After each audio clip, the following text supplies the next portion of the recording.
What's up, ladies and gentlemen, boys and girls around the world? I would like to welcome you back to the Real Talk with Zuby podcast. Today's episode is being recorded all the way out in Dubai. We are recording this one in person because this is not just any interview. This is a top special interview. It's been highly requested, hotly anticipated. This is actually this guest's second time on the podcast. We recorded way back in January 2019 before either of us were anywhere near as well known as we are now. And without further ado, this is the one and only Top G, Andrew Tate. What's up, bro? Good to be here, my friend. Good to see you, man. Good to see you. Dude, it's been a long time not since we last spoke, but since we last spoke publicly in a way that everyone's able to hear us. You were actually the fourth guest on my podcast when I just started it. Wow. So much stuff has happened in the past almost 4 years at this point. Yeah. But first thing, man, how you doing? Yeah, I'm good. The Matrix is obviously trying to destroy me in real time, but they have failed. So as long as I'm still breathing until they decide to try and do something about that, it's a happy day. All in all, I'm pretty good. Yeah. What's it been like for you over the past couple of months? I mean, I've been watching this happen in real time, but what's your experience actually been like? I mean, mentally, it's been fine. However, I've been very aware and as it was happening, I was very aware of how much it would mentally affect the average person, if that makes sense. So although I'm completely fine with what they've tried to do to me, I've been sitting here thinking, if I was a normal dude, I'd be in serious trouble right now. Like, not just financially, not just your economics, but genuinely how you feel. When I was canceled, when they tried their very, very best to lie about me and then delete me from all social media and continue to lie about me, when you have the entire world trying to say you're something you're not, or convince the populace that you're dangerous when you aren't, or convince the world that you're a bad person when you know you're not, and a lot of people obviously believe it, then you start getting death threats, your family start getting death threats, and there's safety concerns. And I was thinking, if I was a normal dude living a normal life right now, this would be a serious problem. Luckily, I'm not a normal dude, which I put a life together that made me difficult to damage long ago, long before this, because I knew to a degree something like this was going to happen. But yeah, it was certainly an interesting few months when they began the attack. Yeah. And when you talk about the Matrix attacking you, for people who are not familiar with the terminology or maybe even the story, give us a rundown of actually what's played out. Sure. Well, I call the world the Matrix very simply. If the people who have seen the movie, they will know that our body heat inside of the movie, the body heat of humans is being harvested and used. And they occupy our minds with a false reality to keep us producing body heat long enough for the machines to function. And I believe that's a perfect analogy of what happens in the world today. I believe that our labors and our intellects and our work is basically being exploited from us and extracted. And to keep our minds occupied, they purport a false reality. Perhaps it's not a computer simulation like the movie, but it's certainly computer controlled. If the social media companies and the media companies can control the information people have access to, and they'll delete an entire side of the argument for anybody who tries to talk against it, then they are creating a false reality. And people are buying into this false reality so that they can stay asleep long enough to continue to be a slave. So I think the Matrix is a perfect example of what's happening in the world today. And anybody who stands up and speaks loudly up against the Matrix, if you do it too loud, too long, sooner or later they see you as a problem. They want you to go away. And there's 3 stages to that. First, they try and delete you everywhere and cancel you like they've done to me. The second stage is put you in jail for no reason. And the third stage is to kill you.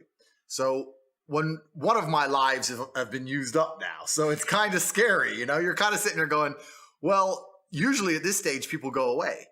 But if I don't go away, what comes next? So that's kind of scary. But basically, the media machine, the Matrix, decided that the impact I was having on the populace was not beneficial to them and their goals and their aims, and that whatever I'm teaching people or making people think about isn't necessarily aiding their agenda.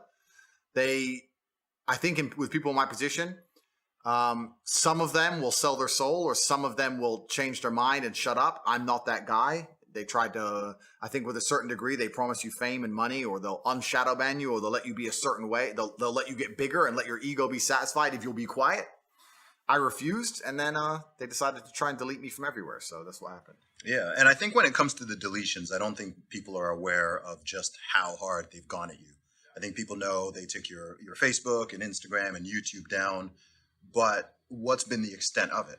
Yeah, so they took even I can't remember everything, bro. They took my Uber, my Airbnb, which is funny because I never used Airbnb. When they sent me a cancellation email, it's the only one I replied to. I was like, because they sent me some email, hi, my name's David, I'm from Airbnb, and the idea of inclusion is behind Airbnb's philosophy, and blah, blah, some crap about how I'm a bad person. And I replied, brother, I didn't even know I had an Airbnb account. I can't remember ever booking an Airbnb. I don't know why you're trying to feel involved, but get fucked. So I told them to fuck off. But Uber, Airbnb, my payment processor for my business, Stripe, my Gmail, my Instagram, my Facebook, my Discord, banks, 4 banks in the UK banned me. TransferWise banned me. Name a company. Yeah. They banned me. Like it was crazy. So everybody was banning me from everything instantly. And the optimists of the world believe that it's just social pressure and that one company bans you and the others just fall in line. Whereas me, perhaps a pessimist, but truthfully a realist, I understand that it's very orchestrated and it's designed to teach you a lesson. They want to teach you a lesson. They want you to be broke. They want you to struggle to function in society, and they want you to have no voice. Yeah. And that's what they want to do. They want to make you scared to continue to talk. What's up, guys? This is Zuby, aka Top Z, and today's podcast is sponsored by TradeInTheZone.com. If you're interested in modern wealth creation, you need to check out TradeInTheZone.com. Trade in the Zone is a nightly stock report from 30-year trading legend Jeff Farley. Every week, Jeff shares 4 of his best trades by uncovering the little-known stories behind the stocks that tell you why the trade looks good now. You'll hear familiar names like Apple, Costco, Boeing, as well as small, exciting, undiscovered stocks you've never heard of before. Want Trade in the Zone free for 3 weeks? You don't even need to enter your payment info to get started. There's no catch. Sign up, get 3 weeks free, and decide for yourself after seeing the real-time trades. But listen up, Trade in the Zone is only accepting 300 new members, so do this now. If you really want to escape the matrix, there's no simpler way to get started. Go to TradeInTheZone.com now and sign up for your free 3-week trial. That's TradeInTheZone.com. Now back to the interview. Man, what's so crazy is listening back to the interview we did over 3.5 years ago, you foretold this happening. Yeah, so this is almost 4 years ago. And you said, I think at this point you were on your 5th Twitter account, but you were still on everything else. You weren't on too many people's radar. You had a following, but not to the insanity it is now. Yeah. So how were you able to see that coming? I think it's just basic human nature. I don't think the people who are running the world are much different than you and I. Perhaps they have different resource and different capability, but I think that human nature stays constant throughout. And me, I run a fairly large empire now. Let's say I have 200 or 300 people working for me. If there was somebody inside of my organization which ignored my orders and inspired other people inside of my organization to be insubordinate, then I would fire them. So when you're running a country or the world, and there's somebody inside of the world that's inspiring others to be insubordinate, then you're going to want to fire them to some degree. And I understood that what they're trying to do to the populace, I truly believe is evil. I don't know whether they believe it's evil or they believe it's good. That's their decision. I don't know their moral backing, but I personally believe it's evil and I stand counter to it. So why would they want me to have a voice? Why would they want me to have influence? For the same reason I wouldn't want an employee in my company to have influence when he's countering my narrative. Mm-hmm. They don't want me to have a voice. So I always understood this. I knew that sooner or later they were going to just look at me and think he's too big of a problem to exist. And they have to pretend to be balanced and fair.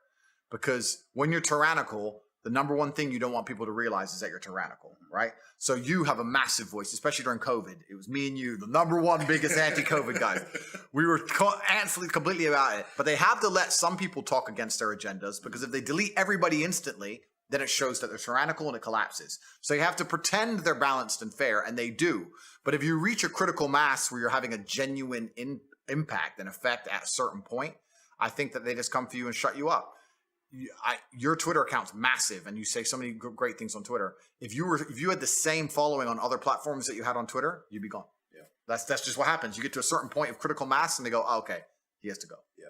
And when they actually started canceling you on these different platforms, what did they say? Was there a specific policy that they claimed that you violated or so on? Because I've been traveling around to lots of different places this year. And in the past few months, I've been to a few different countries, few different cities. And there's been all this, I've heard so many different people talking about you, sometimes to me, sometimes just overhearing conversations. And some people are saying, oh, it was because of this, or so he did this, or he said this, or whatever.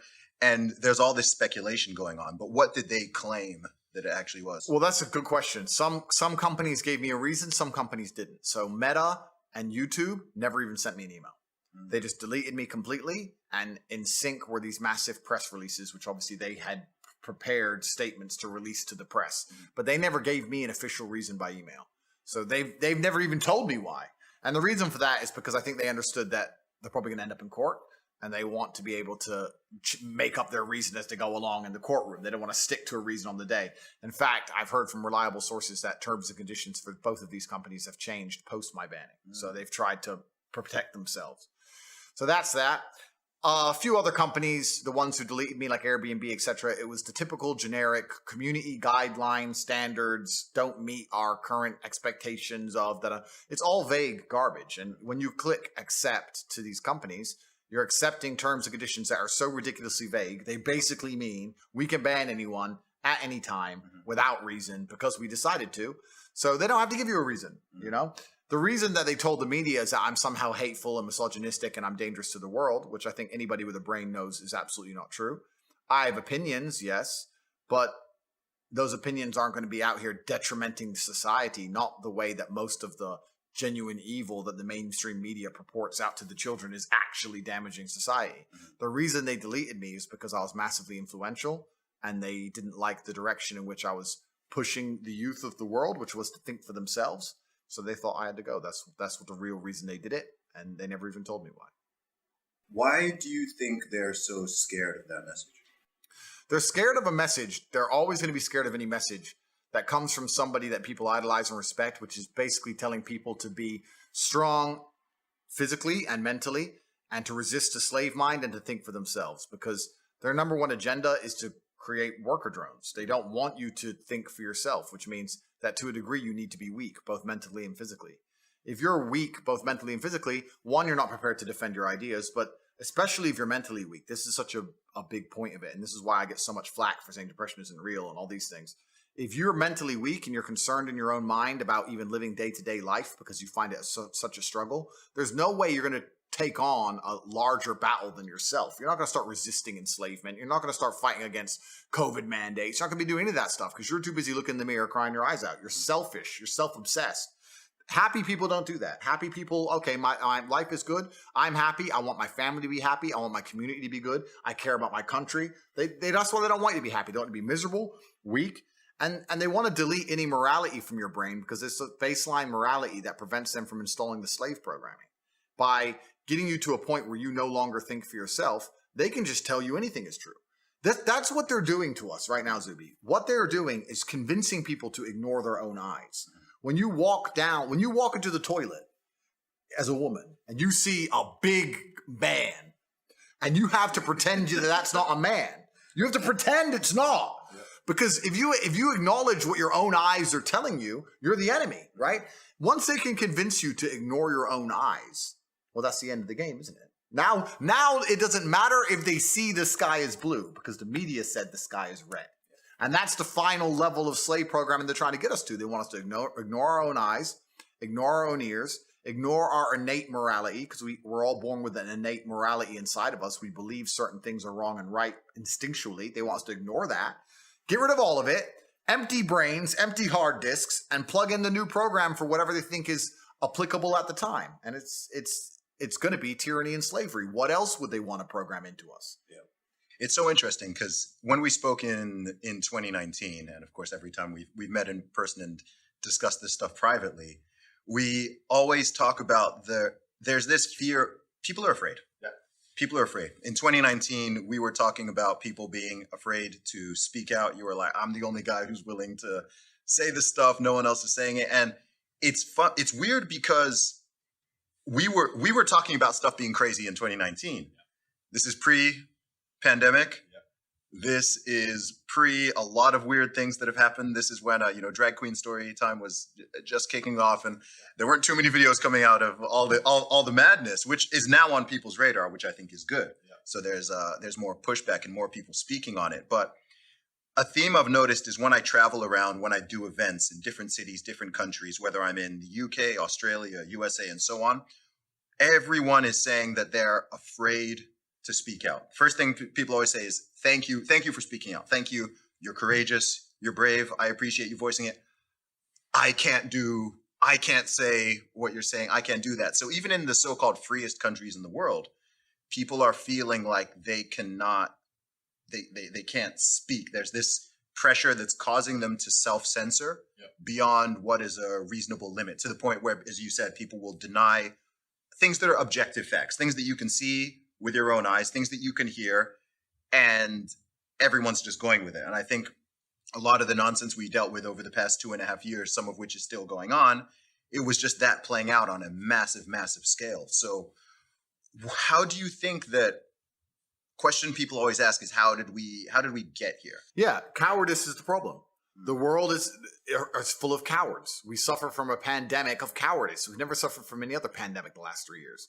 People are absolutely and utterly cowards, and they do to me what they did to me to scare people. If you tell the average person you're going to lose contact with basically everyone you can speak to, you're not going to have a voice anymore, you're not going to have a bank account, you're not going to be able to make money online, you're not going to be able to move anywhere, you're not going to be able to transact, we're going to wreck you head to toe, the average person can't deal with that, right? On top of the fact that the average person is employed and they're scared of losing their job, scared of their employer. I'm in a unique situation because I'm extremely difficult to hurt. But the average person, as soon as you hurt their money, their life is over, right? And that's what we've got. We've got to a level of cowardice amongst the population where people are just going to sit there and ignore objective reality because they're scared of having this cancellation weapon used against them. So yeah, you're right. It's not that people don't agree with us. It's not that we're not saying the things that everyone knows are intrinsically true. It's that everybody is afraid to say it. And that can only end when everybody stands up and stops agreeing and playing this game and stops being cowards. We need mass numbers of people to say, no, I'm allowed an opinion. Mm-hmm. You know what? Nigel Farage, and since UKIP ended, I don't even know about his politics nowadays. I don't even know what he's doing. But he said something that was really interesting. He was asked about who runs the world. And I guess the person was trying to set him up for a question about the elites. And he said, truthfully, I'll tell you who runs the world. We do. Yes. Because we decide how much of this crap we're going to put up with. The problem is we're putting up with too much of it. Problem is everyone's a coward. And you're right. I get the same thing. Wow, thanks for saying it. Why don't you say it? And everyone is just terrified. And it really is truly crazy because fear has always been the control mechanism of man. The worst things that have ever happened in any society or any civilization since the dawn of fucking records has been done under the name of fear. Get the population afraid. What did Goebbels say? The propaganda minister of the Third Reich. Once people are afraid, give them a common enemy. They'll do anything you want. That's the Nazis knew this. Everyone knows this, right? So it's a basic playbook, but I think it's also a larger issue. I think that things like making sure people are semi-depressed, making sure people are divided, making sure people are selfish, making sure people are self-obsessed. They're trying to destroy people's will to stand up and care about anyone other than themselves. And once you do that, couple in with the fact that if you start to care about others and genuinely care about the world, you'll ruin your own life. Mm-hmm. It just makes people shut up. Yeah. And it's so interesting you say that because something that is not often discussed or analyzed, one of the strangest things I've seen in the conversation around you and your meteoric rise in fame and popularity this year is not a lot of people are thinking, okay, well, for that to happen, he's got to be saying some real stuff, right? Like you don't grow by hundreds of thousands of followers per day. Like I've been following you for years, but I think at the beginning of the year, did you have maybe 500,000 Instagram followers? Yeah. And by the time they took you off, you had about 5.7, 5.8 million. Yeah.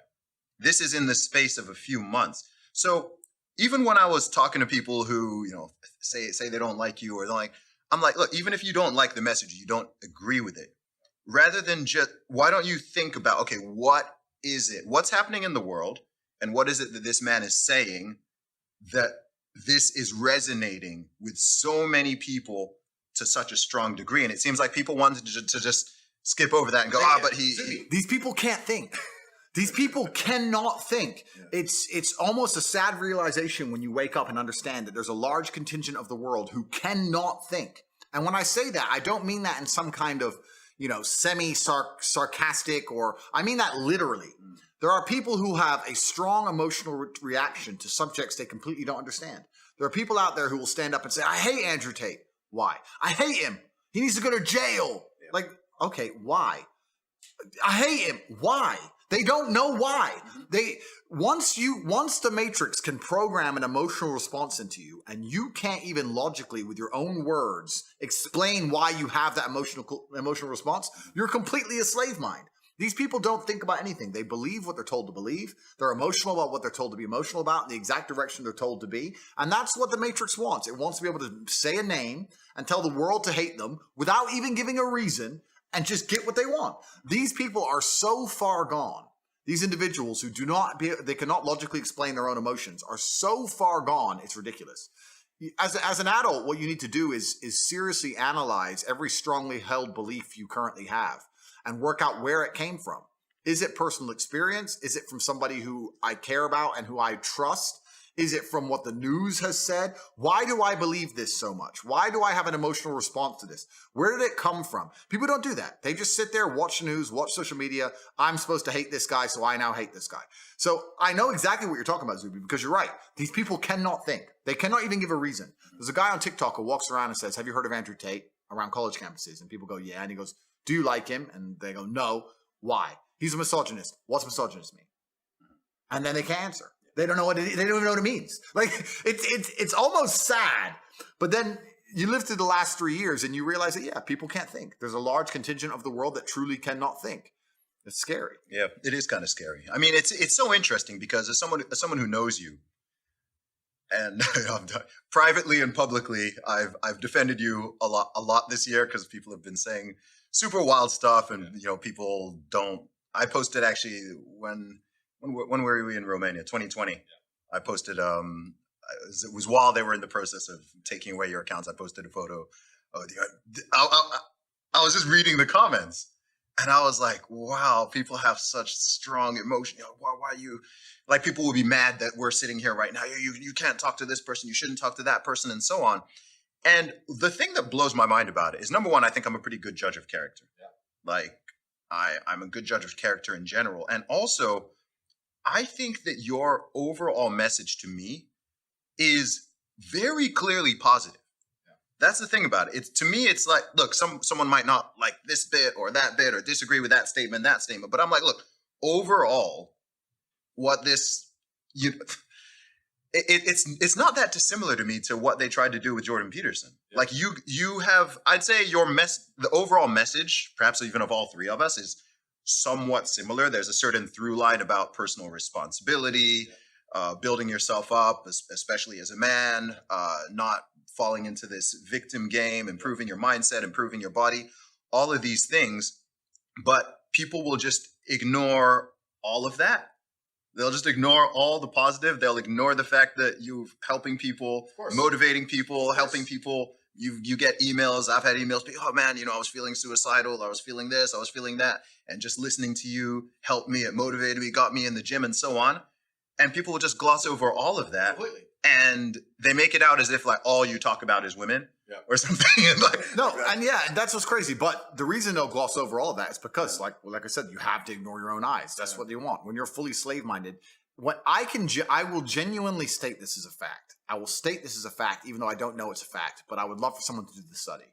Go out there in the world and ask 100 people if you like Andrew Tate or not. And the ones who say yes and the ones who say no, do an IQ test. And I guarantee you, the biggest idiots out there, when I see people who dislike me and I see them trying to explain why, it doesn't even make sense. It doesn't even make sense. It's like, it's English, but it doesn't make logical sense.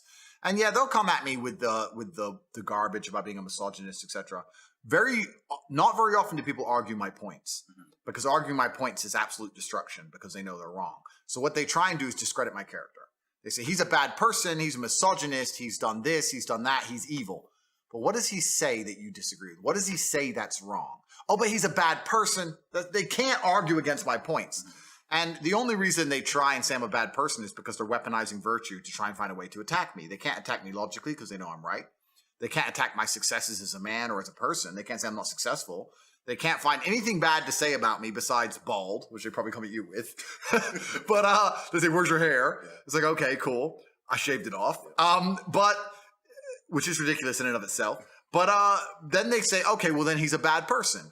And the thing about it is, once they understand that the only way they can attack you is by saying you're a bad person, it doesn't matter once that you prove them wrong. They're not interested in the truth. They're not interested in truth. You can sit and say, here's proof he's not a misogynist. Here's proof he has no criminal record, never done anything wrong. Here's proof he's a nice person.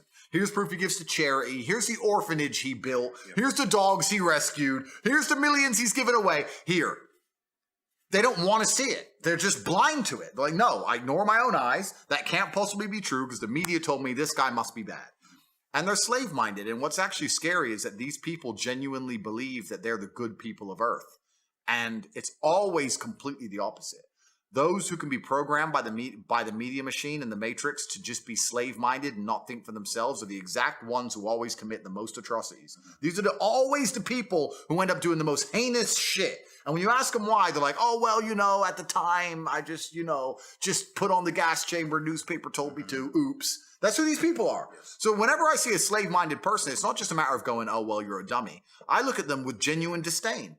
I look at you and think you're actually a bad person. You're genuinely evil. You cannot think for yourself. I don't even see you as a person I ever want to get to know or I'd love to deprogram you, but it's impossible. These people are genuinely the worst people on the planet. And it's kind of convenient that all the people who dislike me are the worst people on the planet. So it's fine. I don't have to talk to them anyway. But if you read any history book, read any of it, all the most heinous shit committed by humanity were people who just couldn't think for them fucking selves. Every single time. Awful.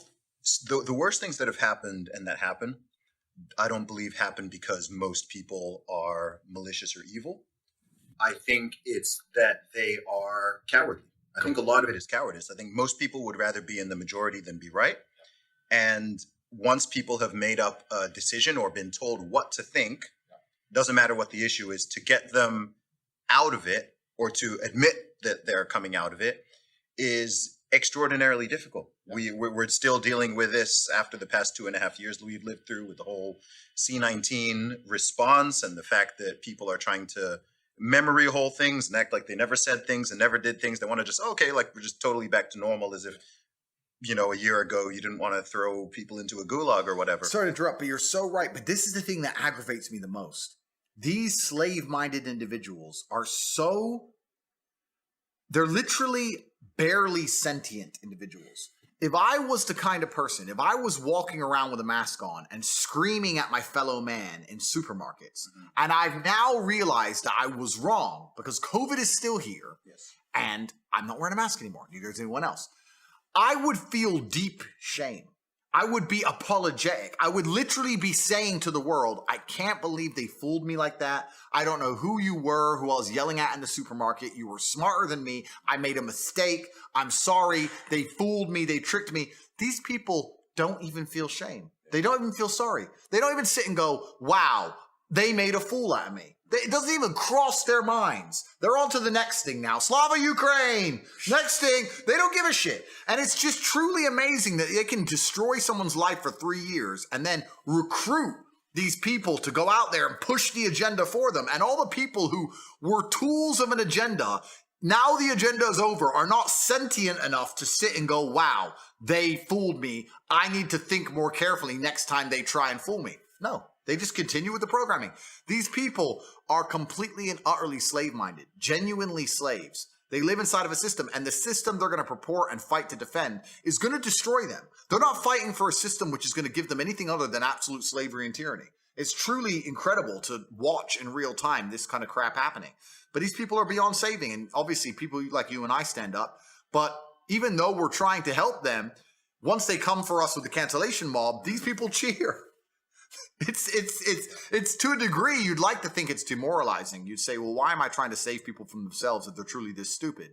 But the odd ones that you can speak to and the minds you can free kind of make it worth it. But yeah, there are so many people out there that literally have never analyzed their own life and decisions. I say this to everybody at home. When I still had Twitter, I used to do tweets all the time talking about all the influencers, including conservative right-wing influencers who were purporting and pushing the mask agenda. Yes. You need to fucking apologize. You can't just memory hole it. You can't just delete the tweet. I saw it, and the world saw it, and you know who you are. Say sorry. Say sorry. Say, I was a fool. They made a fool of me, and admit it, because if you don't admit your mistakes, you're going to repeat them. And there's people out there just, oh yeah, oops, yeah, it's only a mask, no big deal. The losers, fucking losers. I want to talk about that. Let's talk about the mask. Yeah. Because I think you see the mask the way I do. Because it's just a piece of cloth thing. I'm like, how are people not seeing what this represents and that this is a step on a ladder, right? To me, it was very clear. Once they started with those mandates and it was just, it's just a piece of cloth. And then people try to invert it and they're like, oh, you're scared? You're scared of a piece of cloth? Oh, you're scared of it? It's like, no, I'm not the afraid one. But to me, firstly, the fact that it's literally a muzzle, right? So you're literally going outside with with your face covered. Also, I was just like, look, this is a compliance ladder. If people had said no to the mask mandate, mask mandates wouldn't have even been on the table. Agreed. It wouldn't have been a consideration. I was like, look, you're on one step. It's going to keep going, and next thing you know, you've got your vax pass and so on. And then, there's the real effects. Like, we're social beings. Being able to see people's faces is important. Communication is important. If you've got young children and they're going to learn how to speak and so on for their development, it's important. And people are like, oh, where are your studies? I'm like, bro, if you need a study for me to tell you that it's important to be able to see people's faces and their mouths moving when they're talking to you, if you can't see that there's going to be a detrimental effect, or that there's not going to be some detrimental effect of just locking people in their houses for weeks and months on end, like, yeah, you're right. I can't pull out a study, but I know that if you go to prison and they want to extra punish you, they put you in solitary confinement. Yeah. So tell me, what are your thoughts on that? No, man, you nailed it. It was a compliance exercise. You're completely right when it comes to vax mandates. The only reason all this crap ended is because people finally started to wake up. If they would have woken up sooner, it never would have happened in the first place, which is why when I saw people at the beginning of this garbage purporting and pushing the idea, I was so infuriated by it because it was so obvious to me. And I'm talking about big figures on Twitter, right-wing conservative Twitters. I couldn't fucking believe how easily they all cucked out in cowardice and were saying, yeah, wear a mask, it's just a mask, it's just a mask. No, it's not just a mask. I'm a sentient being, and I'm an individual, and I get to decide what I want to do with my body. And if everyone else is wearing a mask, then they're already safe. So why do I fucking need one? I don't want to wear one. Who are they to tell me and force me to wear something on my face? Next, they're going to force me to put something in my bloodstream, which they attempted to do, and they failed. They did it to millions and millions of people. There was a guy on Twitter, I don't know if he's even still around, because he had a little bit of controversy, which we don't need to go into for the sake of morality. I mean, he was pro-mask, and I remember arguing with him back when I had an account. I was like, bro, what's wrong with you? Like, it's not just a mask. And then he ended up doing another tweet about how he convinced how his kids had to take the vaccine so they could play baseball or some crap. Then he went down the rabbit hole of complete degeneracy, and his fall off is pretty interesting. But it's just crazy. I couldn't, even from the very beginning, understand how people didn't see exactly what it was. It was a compliance exercise. And the people in charge of the world sat around laughing. And I really do believe it was laughing. People sit and say, oh yeah, C-19 was just for money. It's just about profit. And I think that's an optimistic way to look at it. Yes, profits were made. Yes, I agree it was just about money and money was involved. However, a lot of the people behind this stuff print money. They don't care about money because they print it. They make it up. They type it into computer screens. So they're not interested in making profit because they can make profit anytime they want by affecting global markets, right? It's not about that. What it's about is control and power and ego. And a lot of the people in the world who were complying with this crap, who have never had any power or don't understand how the world works, don't understand that it is inside of human nature to constantly get an endorphin rush from becoming more and more powerful. This is why rich men want to become more and more rich. This is why people with fast cars want to drive faster and faster. It's why playboys want more and more girls. It's why that's just human nature. And once you've been powerful for X amount of time and your family's been powerful for as long as you can remember, and you're a billionaire or a trillionaire or whatever you are, the only thing that's going to make you happy and smile is to feel more powerful. So how do you do that? You tell people, put on a mask when you walk in the restaurant, take it off when you eat, put it on when you stand up, take it off when you sit down. This has nothing to do with medical science. This is just pure compliance. This is just ha ha ha. Watch them put it on, put it off, stand up, do the musical chairs. Look at these dummies. Yeah. It's funny. And people don't understand that, oh, it can't just be for that. They didn't ruin all those lives just because it's a joke. Yes, they did. Yeah. You didn't go to your parents' funeral because it was funny. You stayed in your house for months for no reason because it was funny. You lost your business because it made someone else laugh. That's all it was. People sat around in charge of the world and said, fuck them. Yeah. Let's have a game. Let's see how long this goes on for. Oh, it's been a week. No riots yet. Let's try again. No. A year. No riots yet. Let's up the game. Let's give them an injection. Let's make them all take an injection. Let's text them 7 times a day for an injection for something that has 99.9% chance of not killing them anyway. Let's give them something more. Let's mandate it. Let's stop them from flying. No riots yet. New variant. Yeah, no, now there's a new one. Now there's a new one. Watch out. Like, and people are just sitting there going, oh, okay. Like, it's truly, truly incredible. Yeah. Like, members of my family, some of them got the vaccine, whatever. I was like, look, you had a serious health issue. When you had cancer, you went to the NHS and they said, we'll send you a letter in 4 weeks. And you didn't get a letter and you had to call them and chase them and ask when your next appointment was. But they'll text you 8 times a day to get this injection. Do you think they really care about you living or dying? When you have cancer, they don't answer you. Like, well, how stupid do you have to be? And people would say to me, yeah, I know it's dumb, but I'll just get it. Yeah. Like, you know what? You know what else it is? I mean, two points. Number one is the fact that it was just everyday citizens enforcing this on each other. Yeah. To me, was the worst part. I'm like, look, government's going to do what government's going to do. Yeah. All right, I lost faith and trust in that a while ago. Yeah. But just seeing people, whether I was in the USA or in Mexico, or to be honest, people in the UK were not too bad with this. Portugal, oh my gosh, terrible. Yeah. Like walking down the street outside. My first day in Porto, Portugal, and I get 4 people shouting at me on the street.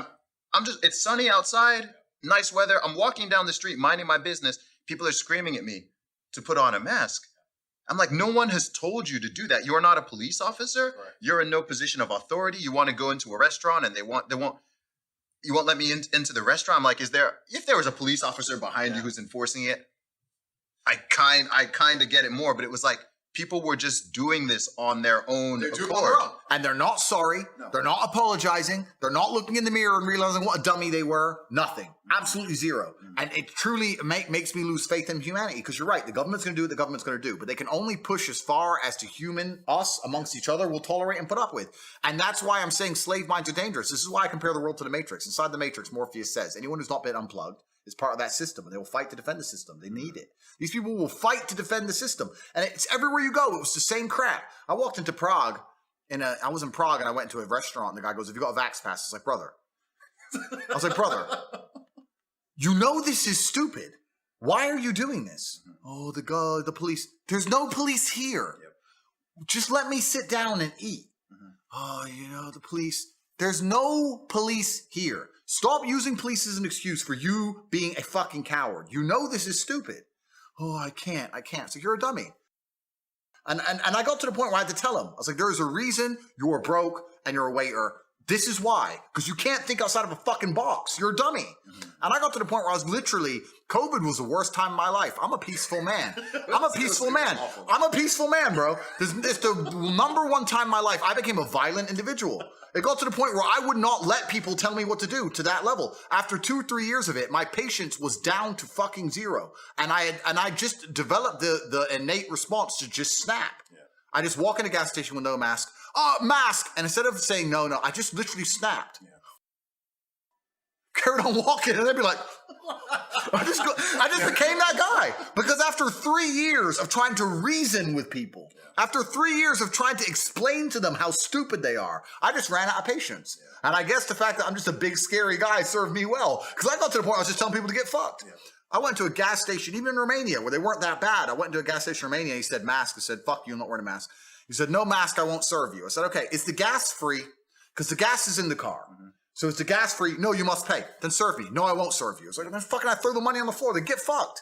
Like, dummies. Yeah.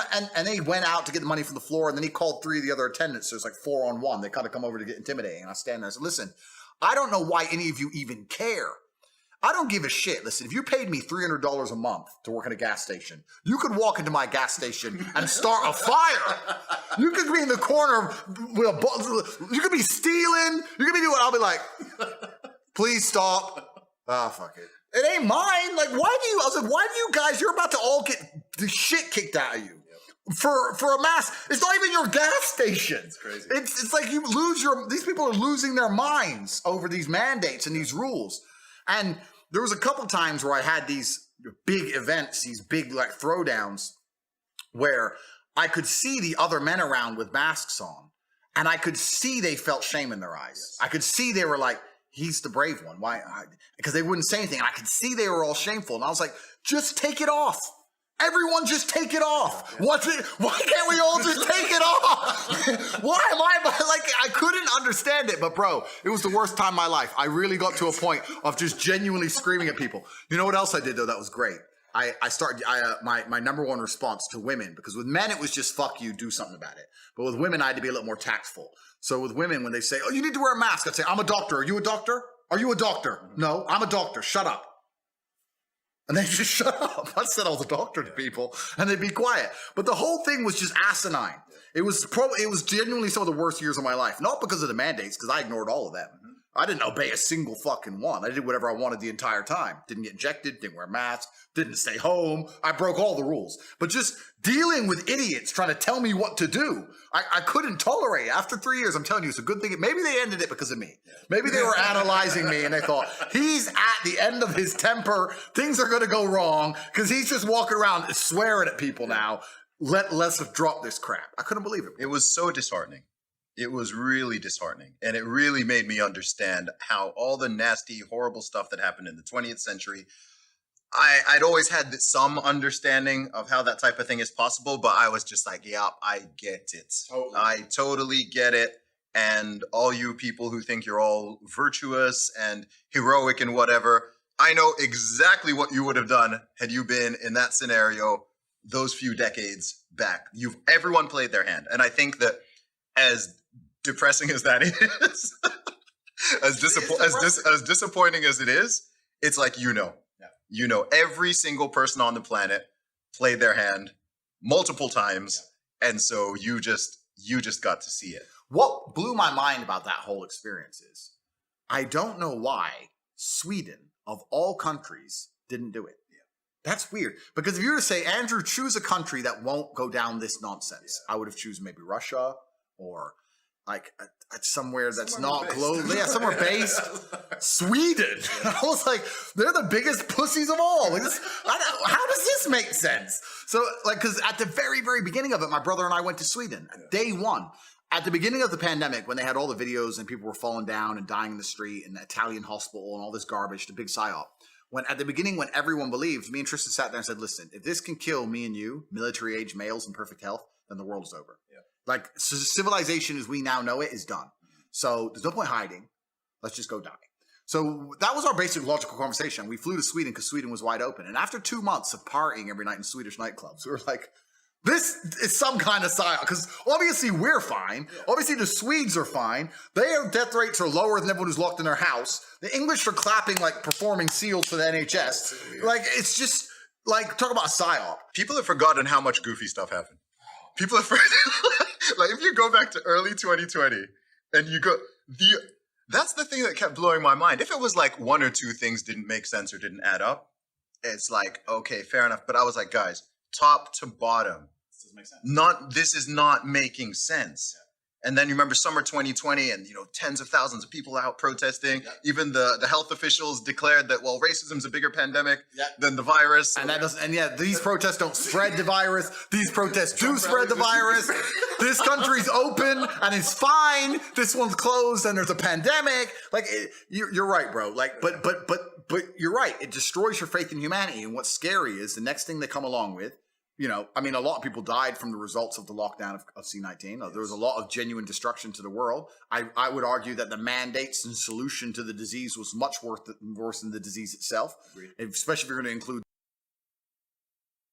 But the next thing they come along with, people are going to slave mine their way into it. It's even happening right now. I don't talk about this subject a lot because I don't want to get assassinated, and I'm getting there. But the whole Russia-Ukraine conflict, the idea that Putin's lost his mind, that he's an imperialist, and he's invading for no reason, and Ukraine never did anything wrong, and NATO never did anything wrong, and we never aggravated Russia, and we never poked them at all, we never pissed them off. And the fact now that we have large segments of the population, which are, once again, like COVID-19, doing things and making decisions and taking action which are against their own interests, and the idea of the psyop behind it.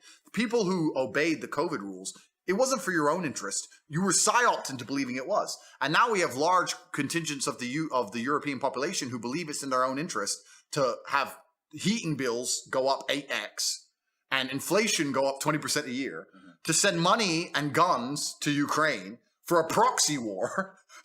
Like, why? Why would you want that to happen? If the media wasn't psyoping you, why would you want inflation to get out of control, your household bills to get out of control, to fund a proxy war between NATO and Russia? What does that even give a shit? Anyone with a brain would say, you know what? No, just leave my electricity alone and let me earn money. Like it's completely crazy, but the media machine tells them to, and they'll just sit there and destroy themselves at will. Put a gun to your head and shoot yourself. Do it. It's for your health. Okay. It's crazy. The thing is, if it just affected the individuals who are in that mindset, then that would be one thing. Well, then it'd be Darwinism. So that would be fixed. But it's like, it's not enough for you to go for your jog with your mask on. You want to force me to do it. You want to force you to do it. You want to force. I'm like, bro, if you want, I've told off 0 people in person. I've screamed at 0 people for wearing masks, and I've screamed at 0 people for not wearing them. I've attacked 0 people for taking the shot. I've attacked 0 people for.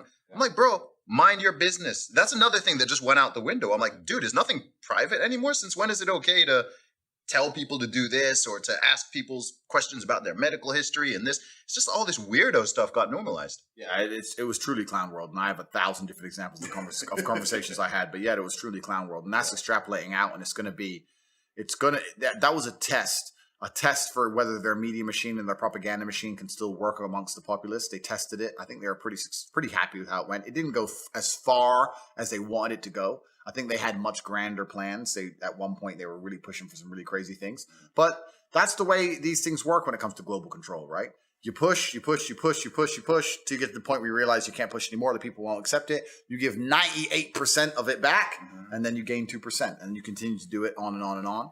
And something else will come along sooner or later. And I do think that humanity and the world itself is heading for genuine global slavery. I do think that with things like AI and CBDCs, and as the world gets more and more technologically advanced, and as these people have a greater need for control, as the one bad thing about waking people up is the more people we wake up, the more threatened the system feels. Yes. And then they need a response to that. And their response is to shut up the people who talk. So it's getting interesting, but I think our children's children will live in a world which is very different from our own, and I don't think it'll be more free. I could only argue it would be the opposite. I think it's going to be a lot less free. Yeah. I think it's going to be a lot more difficult to do anything. All social mobility is going to be destroyed. It's going to be an interesting planet. This is what I always try to tell people, because the most common pushback I get when I talk about this stuff is it's easy for you to say because you're self-employed. Yeah. You're not married and don't have kids yet. Yeah. You're in this position. And my counter to that is you should be going even harder on this because you have children. Yeah. Think about their future. You're already here going, Zuby, how did it get to this stage? It all happened so quickly. I'm like, well, where do you think it's going to be in 20 years, right, in 30 years, in 50 years? If you continue to just allow every single one of these narratives being pushed by 1% of the population to run riot, do you want your daughter competing, not even being able to play sports because everyone in women's sports is male, yeah, right? Do you want penises in your daughter's changing room? Yeah. Do you want everyone do you want your kids to be judged based on their skin color, yeah, right? Whether they're white or they're black or whatever. Do you want these weird racial narratives? Do you want CBDCs and the government completely? Yes, they already control the money, but controlling it at a minute degree, yeah, where they can just switch your money off and you can no longer buy food because you said the wrong. I'm like, do you want your kids to deal with that? It's not going to be you who deals with it, but your children, your grandchildren are going to. And yeah, that's and you're right. And they're still cowards. They're still cowards. It truly is crazy. Going back to our friend, that's why I said that to him. I said, bro, you think you are a coward and you think that telling your sons to get the injections so they can play baseball makes you a good dad because baseball's so important. No, teaching your sons to not be cowards is what's important. You were a coward, and now your children are going to be fucking cowards just like you. You're a dummy. And this is the thing. We suffer from cowardice, and you're right. People don't, even with children as motivation, they just find a way to be afraid. But I'd argue that. I don't even think that's the reason they are cowards. I think if these people didn't have kids and a mortgage, they'd still be pussy. Oh, I agree. Yeah, but I'm saying that that's what people say. Yeah. Or some people say it has nothing to do with money either. Because there's people who are worth 100 million, worth $1 billion, and they're cowards. Yeah. Right? There's people who are ultra wealthy celebrity, never has to work again, you're set for life, they still will not step slightly out of line. And then what you've they're got trying to people do is who are, avoid conflict. There's a lot of people out there in the world today who think they can avoid this war. Yes. They understand there's a war going on. You have those who are completely ignorant to it and pretend that there's no war, but I don't actually believe that's very many of the population. Most people understand there's a war going on. They're trying to avoid it because they don't want to get caught up in any kind of messy situations. But what they do not understand is that the war has come for all of us. And your choices are very simple. Either you have your mind right and you understand objective reality and you're resisting against the Matrix and their narratives, or you're accepting their garbage so you don't have to resist against them. And now you're arguing with your own mind. The people who are purporting these ideas and the people who are sticking up for the Matrix and all of its garbage the hardest are also the people who are talking about depression, talking about anxiety, talking about read their Twitter feeds. Anyone who disagrees with objective reality by circumstance or by happenstance seems to have some kind of mental defect, or they're unhappy, or they're on antidepressants, or they have anxiety, or they're stressed, or they need time off for mental health concerns, or all this crap. Your mind and your body and your soul, created by God, have a degree of innate understanding of what's right and what's wrong. And if you go against that, you're going to feel guilt, and you're going to feel shame, and you're going to feel uneasy, and you're not going to feel normal. If you're going to go through life and accept all the garbage they tell you to put inside of your brain, I don't believe you can be happy that way. I don't believe you can be a happy individual walking around pretending that blue is green, pretending that green is red, like staying in your house, being fearful, being afraid, hating your fellow man, believing in these narratives that there's no way you can ever get ahead because you're systematically oppressed and held down by some whatever. And if you absorb all this crap, you're going to be an unhappy person. Yes. So I think that either your mind is right and you're happy and you're resisting against the Matrix, or you're an unhappy person who's absorbed the Matrix programming and you're resisting against yourself. We're all going to fight. You're either fighting the system or you're fighting your own brain. You need to make a choice. Now, I personally would rather fight the system than sit inside of a self-destructive cycle looking at myself in the mirror. Yes, I need my 8th injection. Yes, I'm so sad. Like that sounds worse to me than being canceled. So you can cancel me. But this battle's here for everyone. And I think if the world understood that and if people understood that, a lot more of them would stand up. Mm-hmm. But they think they can avoid it, and they can't. I think what a lot of people don't understand is how all these things are connected. You said something interesting there very quickly. You talked about the mental health, physical health and well-being, and spiritual health. And we live in this weird time where people talk about these things as if they're completely siloed off from each other. It's actually there's a lot of annoying things about the mental health conversation.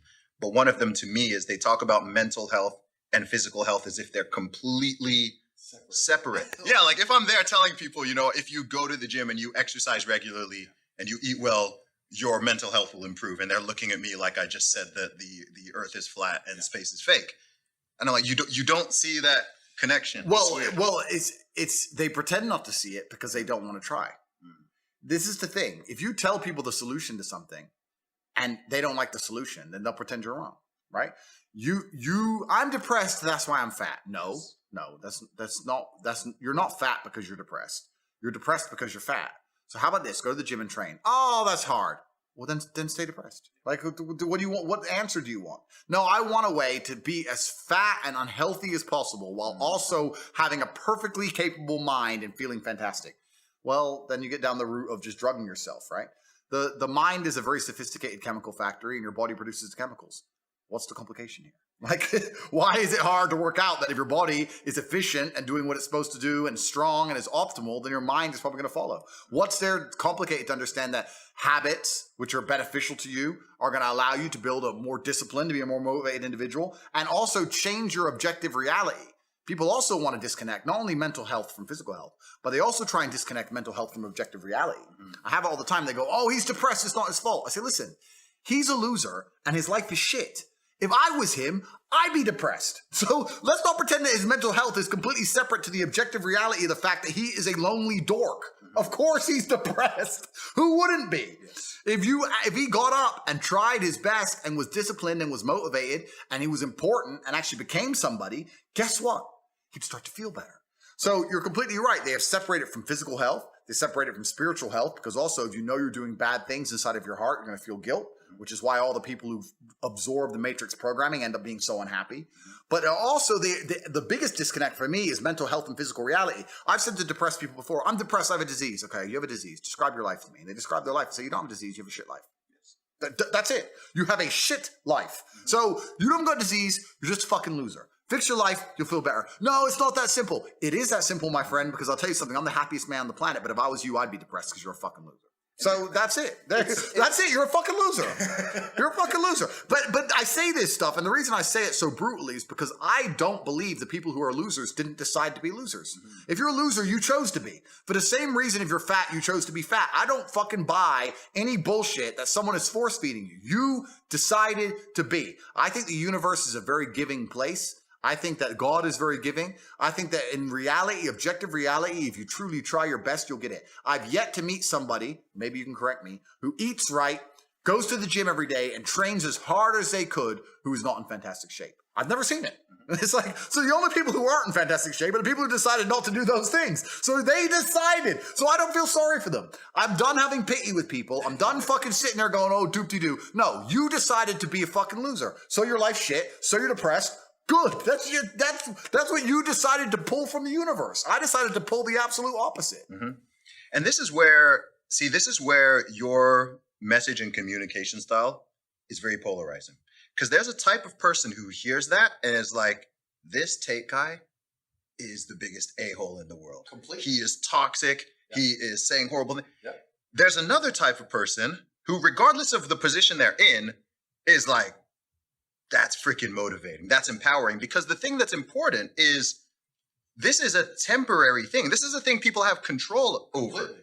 Right? You're not talking about something that people have no control over, right? If you've just something, you've got some particular issue, you've got some type of disability or something, you've got a certain type of illness which just came out, and that's a whole different situation. You're talking about a temporary situation which you within yourself have the power to control. You only eat for yourself. Yeah. You can only train for yourself. You can only really work for yourself and so on. You can inspire and motivate other people, but you have to do it yourself. Like I can give you the tools and give you some knowledge, but I can't work out. I can't go to the gym for you, bro. I can't lift the weights for you. I can't go for a run for you. I can't eat for you. Right. The food I eat does not affect your body. Yeah. So that's all on you. And depending on where someone is, that either is extremely empowering and motivating and makes them go, you know what? Yeah, you're right. You know what? Like, I don't want to be a loser. I don't want to be in this position. I don't want to be broke. I don't want to be fat. Let me put in some work. Yeah. And someone else is the reason that it triggers them is, and here's something else I've noticed, and this plays into a lot of other narratives out there. This plays into some of the feminist narratives and some of the racial narratives and some of the other things is I've noticed that a lot of people like to have what I call a permanent alibi.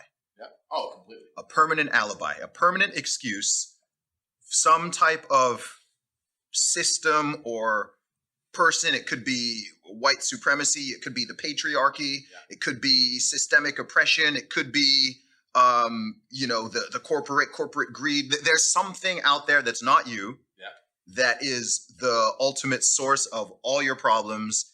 And that's why these people never focus on themselves.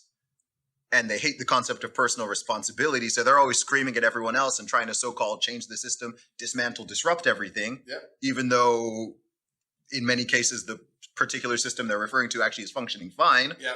But rather than just going, you know what, actually, maybe I'm not fat because of the corporations or because of white. Maybe I should stop suing McDonald's because I'm eating it. Have you seen the people trying to say that they're obese because of white supremacy and stuff like that? And you're just like, bruh. But this is the thing. Yeah. And self-accountability is truly terrifying to a loser who knows they'll always be a loser, right? Once you realize that you don't have the mental fortitude to get up and change yourself, then the last thing you want is self-accountability. That's very scary to you. And that's why they fight very hard to push against it and pretend it's not true. What's funny about these people who are always trying to change the world and change the way things work and the systems and the oppression and the fucking gender pay gap and whatever, all the other crap they come up with. What they fail to understand is that it doesn't matter what system you implement. It doesn't matter if it's democracy or communism. It doesn't matter if it's a monarchy. It doesn't matter what it is. The world is competitive. And there's going to be people who do better than you. And sooner or later, regardless of how you organize or structure a system, the people who work harder or who are smarter or more inventive or do better are going to end up with a better scenario or a better situation.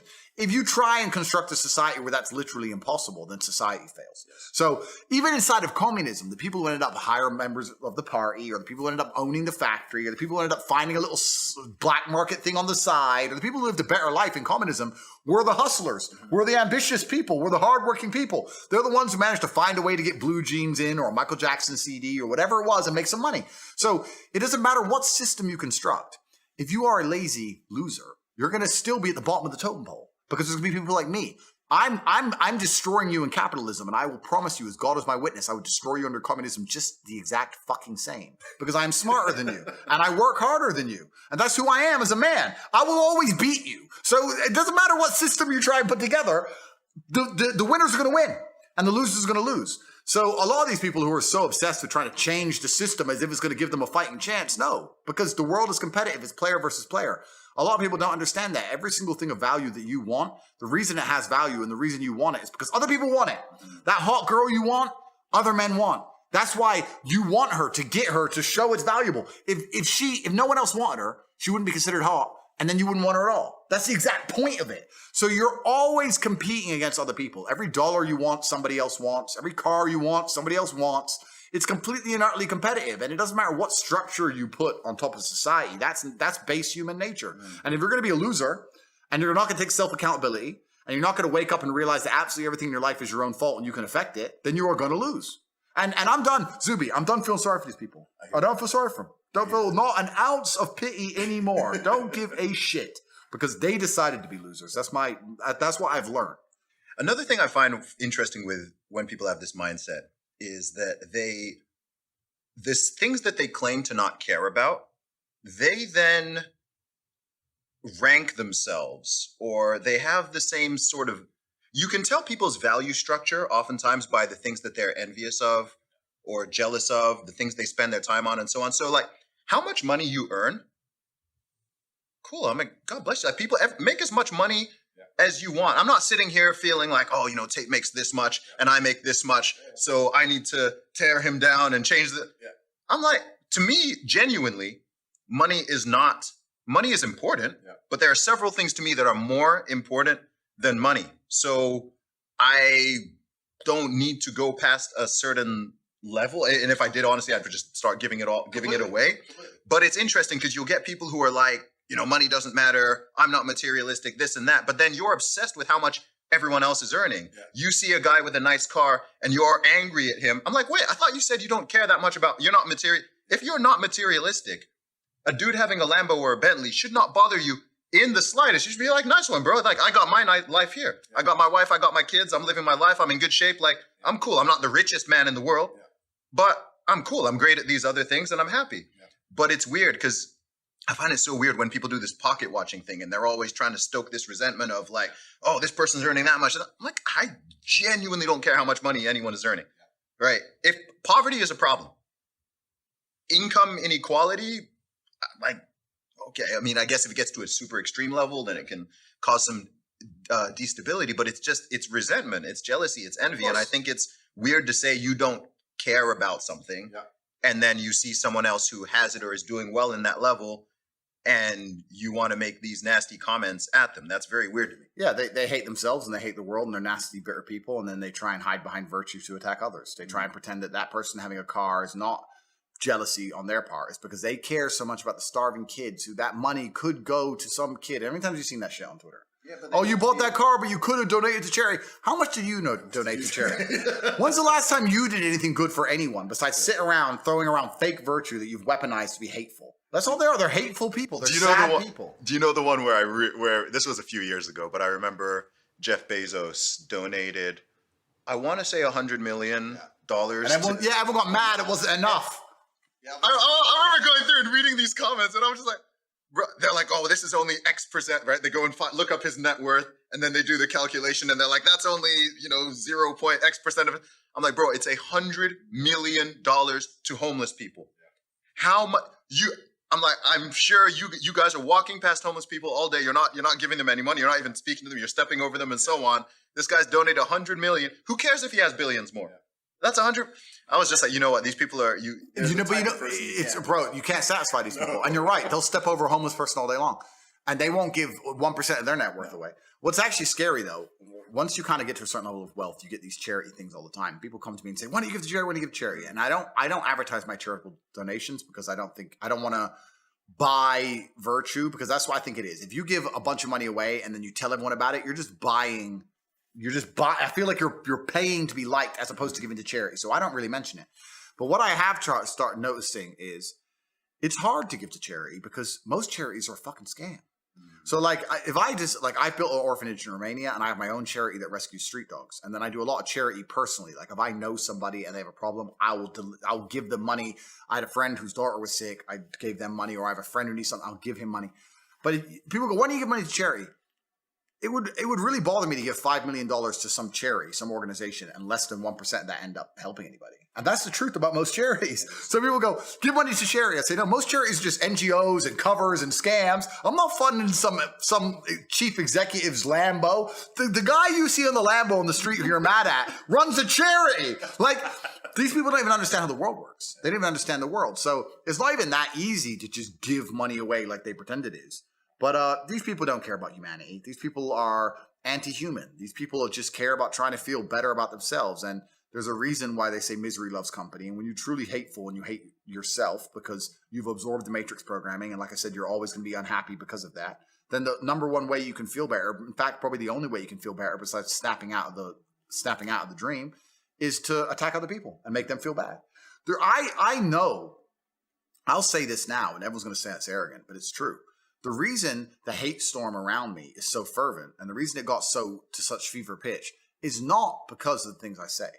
It's because I am tall and strong and funny and sexy and humble and charismatic and rich as fuck. That's why they looked at me and go, "He has everything, but now's my chance." It's like trying to get the school bully. Even though I've bullied no one, it's trying to get the cool kid in school. He's the cool guy. Look, he has all this money, and he's tall, and he's got his fun life, and he's got his jet, and he's smart. There's nothing I can attack this guy with. He ticks every box. But now we're ganging up on him. The rats are ganging up on the tiger. We can get a bite in. Now's the chance. If I was any less fucking successful or objectively, if God hadn't given me so many of his favorite attributes, if I didn't have everything every man could dream of, they wouldn't have attacked me like they did. The reason they did is because there's people out there who have none of the things I have, and they just said, and they were just angry. They're angry. It's nothing to do with what I say. If anyone actually listens to what I say and doesn't let their ego get in the way, they'll understand that it's a massively positive message. You're right. The way I word things can offend some, but those people who are too offended to take positive from it are a lost cause anyway. Good. Well, you're a lost cause. Goodbye. But most people who listen to my stuff can understand it. But yeah, that's what it truly happens. These people are just hateful people. They're full of hate. They're the least tolerant, most hateful people on the planet. Yeah. What I like to say with people, even people who take an issue with you or some other people, is I say, look, you can eat the meat and spit out the bones. Right? So if you're like, you know what, that 20%, that 10%, I don't agree. I find that part objectionable. I'm like, you can still gain value from the part you like. There's 8 billion people on this planet. No two of us agree on absolutely everything. But if you see someone having success in any dimension, you can 100% learn from that person. It doesn't matter if it's physical, if it's knowledge, if it's finances, whatever. You don't need to like them. You don't need to think that you can learn from people you don't even like. And perhaps in the process, you might find that, oh, actually, I do kind of like this guy, and he's not as bad as what I thought he was, or whatever. And I think something that's that I've noticed in this time, and I'd like to get your perspective on this. It's something I've been thinking about. Is we seem to be living in a time where people are harsher. The court of public opinion is harsher and more judgmental of words and tone than of actions. Yeah, I agree. Because we're living in a world which has just become soft, and it's all about feelings, right? It's absolutely and utterly crazy, because this is what happens when you have a society that's devoid and detracted from reality. The fact that I was considered the number one threat to society for some reason, and I had to be punished for that. Not the pedophiles, not the rapists, not the murderers, not the kidnappers. No, me. Not the drugs cartels. No. The man who says that women can't park cars.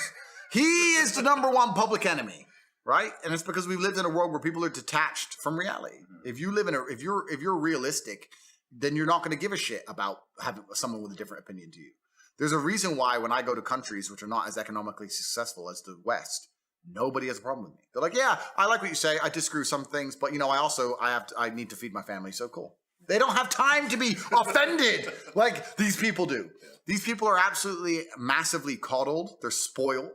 And they think that by just attacking people like me, that somehow they're going to feel better about themselves. What they don't understand, the great irony of it is the reason, we all know the age-old saying, strong men create good times create weak men, blah, blah. But it's true.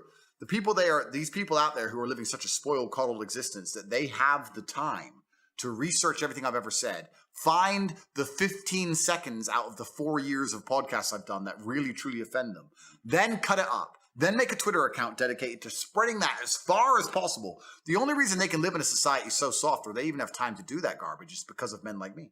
So they're attacking the creators of their own fucking cradle. It's truly crazy because it's men like me of drive and determination and purpose who stood up and didn't accept the slave programming of the time that built countries like America and the UK, that built these countries. So they're attacking me, not understanding they're destroying, they're biting the hand that feeds them. Because when men like me give up on you and we all disappear and you're left with only people like yourselves, you just eat yourselves to fall apart and you get destroyed. So it's kind of like full circle. God has a plan.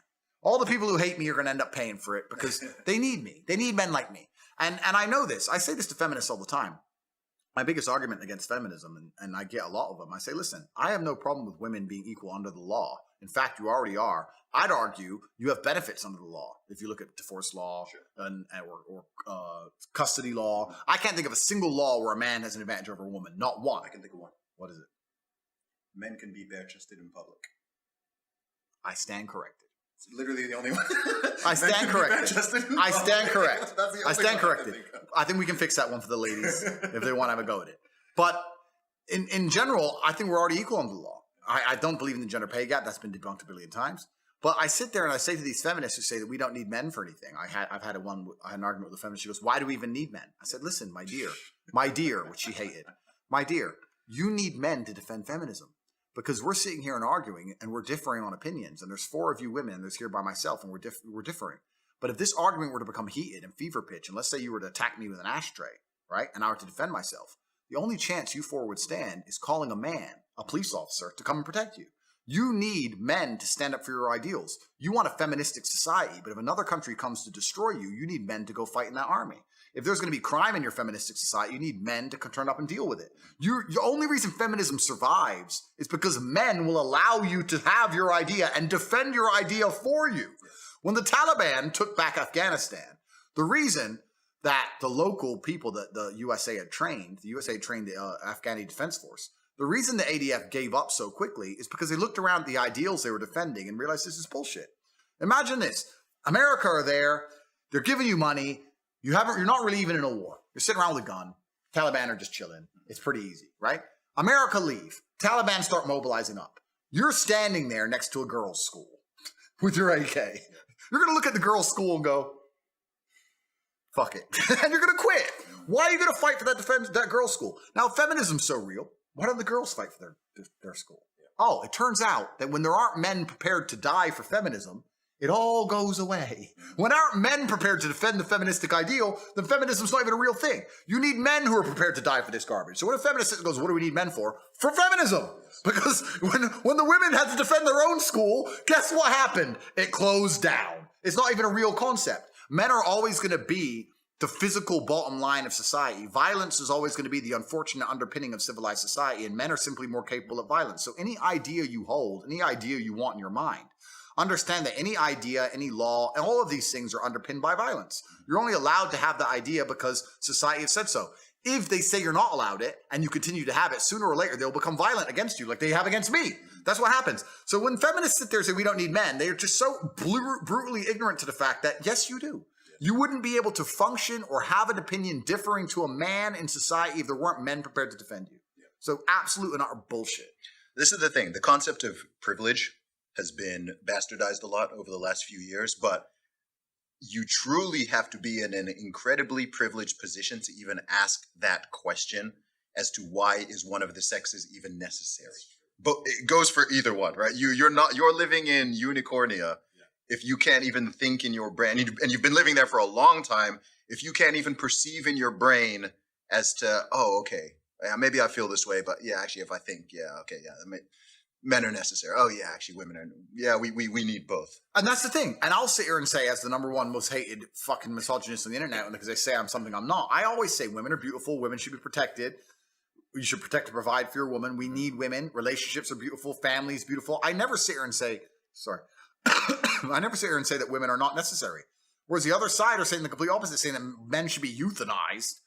And they're all over social media. Yeah. It's crazy, man. On my last emergency meeting, because I'm on Rumble now, for anyone who's asking where I am, YouTube deleted me. I've moved to rumble.com, rumble.com/Tate Speech. I did an emergency meeting there, and there was a story about 5 women who made up a story that they were sexually assaulted at a party by a guy purely because they didn't like him. And they kept the story up the entire summer. Wow. The guy was kicked out of school, was arrested, had to pay a bail before eventually, when the pressure got up, all 5 of them admitted that they literally completely made it up because they didn't like him. He lost his school, lost his job, he was suicidal, spent 2 months in jail, etc. Guess what? All 5 of them are still on Instagram. Of course. I'm not. What did I say? I literally said, the reason I am now a misogynist is because I literally said that I believe men are better at parking cars than women. Because the number of times I've been with a woman trying to park a car, and she's like, please do it for me. And I'm like, okay, no problem. And I do it for her because I'm a fucking gentleman. That's why I'm misogynistic. It's great. Or saying that I should defend a woman because I'm physically stronger. That's why I'm misogynistic. It is insane. Yeah. It is clown world. And the women who stand up and try and argue against me, they're feeble attempts at exceptions trying to disprove the rule or some garbage. Listen, there's nothing wrong with accepting that men and women are different. Yep. We have different skills, different strengths. Women are better at some things than men. Absolutely or utterly, I completely believe that. There are some things I will only trust a woman with and I will not trust a man with. Yep. I say this all the time. They ignore all of that. They ignore it and to find the one time I said about parking and they won't shut up about it. It's truly incredible. And this all goes down to the slave mind and people not wanting to understand and accept the reality of situations. And it's scary. I think people get way more triggered and offended by things that have either are true and are inconvenient, or at least have a kernel of truth to them. If you just straight up lie to people, they don't care. Yeah. If you say something that's true, but it's inconvenient or it's unpleasant or you don't want it to be, or you're the exception to the general rule, or you know that's the stuff that really bothers people. Completely. I've noticed that. Completely, yeah. If I was walking around just lying, I wouldn't have got canceled. No, you wouldn't be considered a threat. So exactly. So I'm a threat because I'm saying things that people know are innately, at least to a degree, true. Yeah. To some degree. And you're right. I don't expect everyone to agree with everything I say. Of course, I'm not. That'd be completely insane of me. But I also didn't put a magic spell on the world. This is another thing people have to understand. At one point, I was the most Googled man on the planet. You don't get there by putting a magic spell in the world or by lying. You get there because you're speaking to people who feel disaffected and speaking to people who feel like they don't have a voice. And there's a large contingent of men out there in the world today who do not want to wear makeup. They don't want to become trans. They don't want to ignore their eyes. They don't want to pretend they're stupid or bad for being a man or wanting a hot girl in a nice car to play sports and being strong. And they're looking around and they're saying, oh, finally somebody who understands and gets me. There's a reason why these people find affinity to me. It's not because I want a magic spell on them. It's because I'm speaking to their natural innate desires to become a man. Mm-hmm. And we're trying to erase that whole idea from society, and they'll feel disaffected. And that's why canceling me has failed, because they've deleted me from YouTube, for example, where I had a large channel. And the algorithm has tried to replace it with somebody else. Mm-hmm. But the people they're trying to replace it with aren't telling the truth to these people. They don't feel affinity. You can't just delete me and then put Jeffree Star in there saying, put lipstick on, and think the guys are gonna be like, well, okay. No, that's not what they want to do, right? So as hard as the Matrix is trying, as hard as the media machine, the propaganda machine is trying to subvert and destroy the minds of the youth, obviously they have success amongst a small percentage of the population. The innate tendencies, that's the word I wanted, the innate tendencies of man and the innate tendencies put inside of us by God are remaining, right? And it's a miracle that people don't understand. That's the reason I am as popular as I am, because I'm speaking to the innate tendencies of young men, saying, look, this is how you become strong, successful, and important. That's it. Yeah.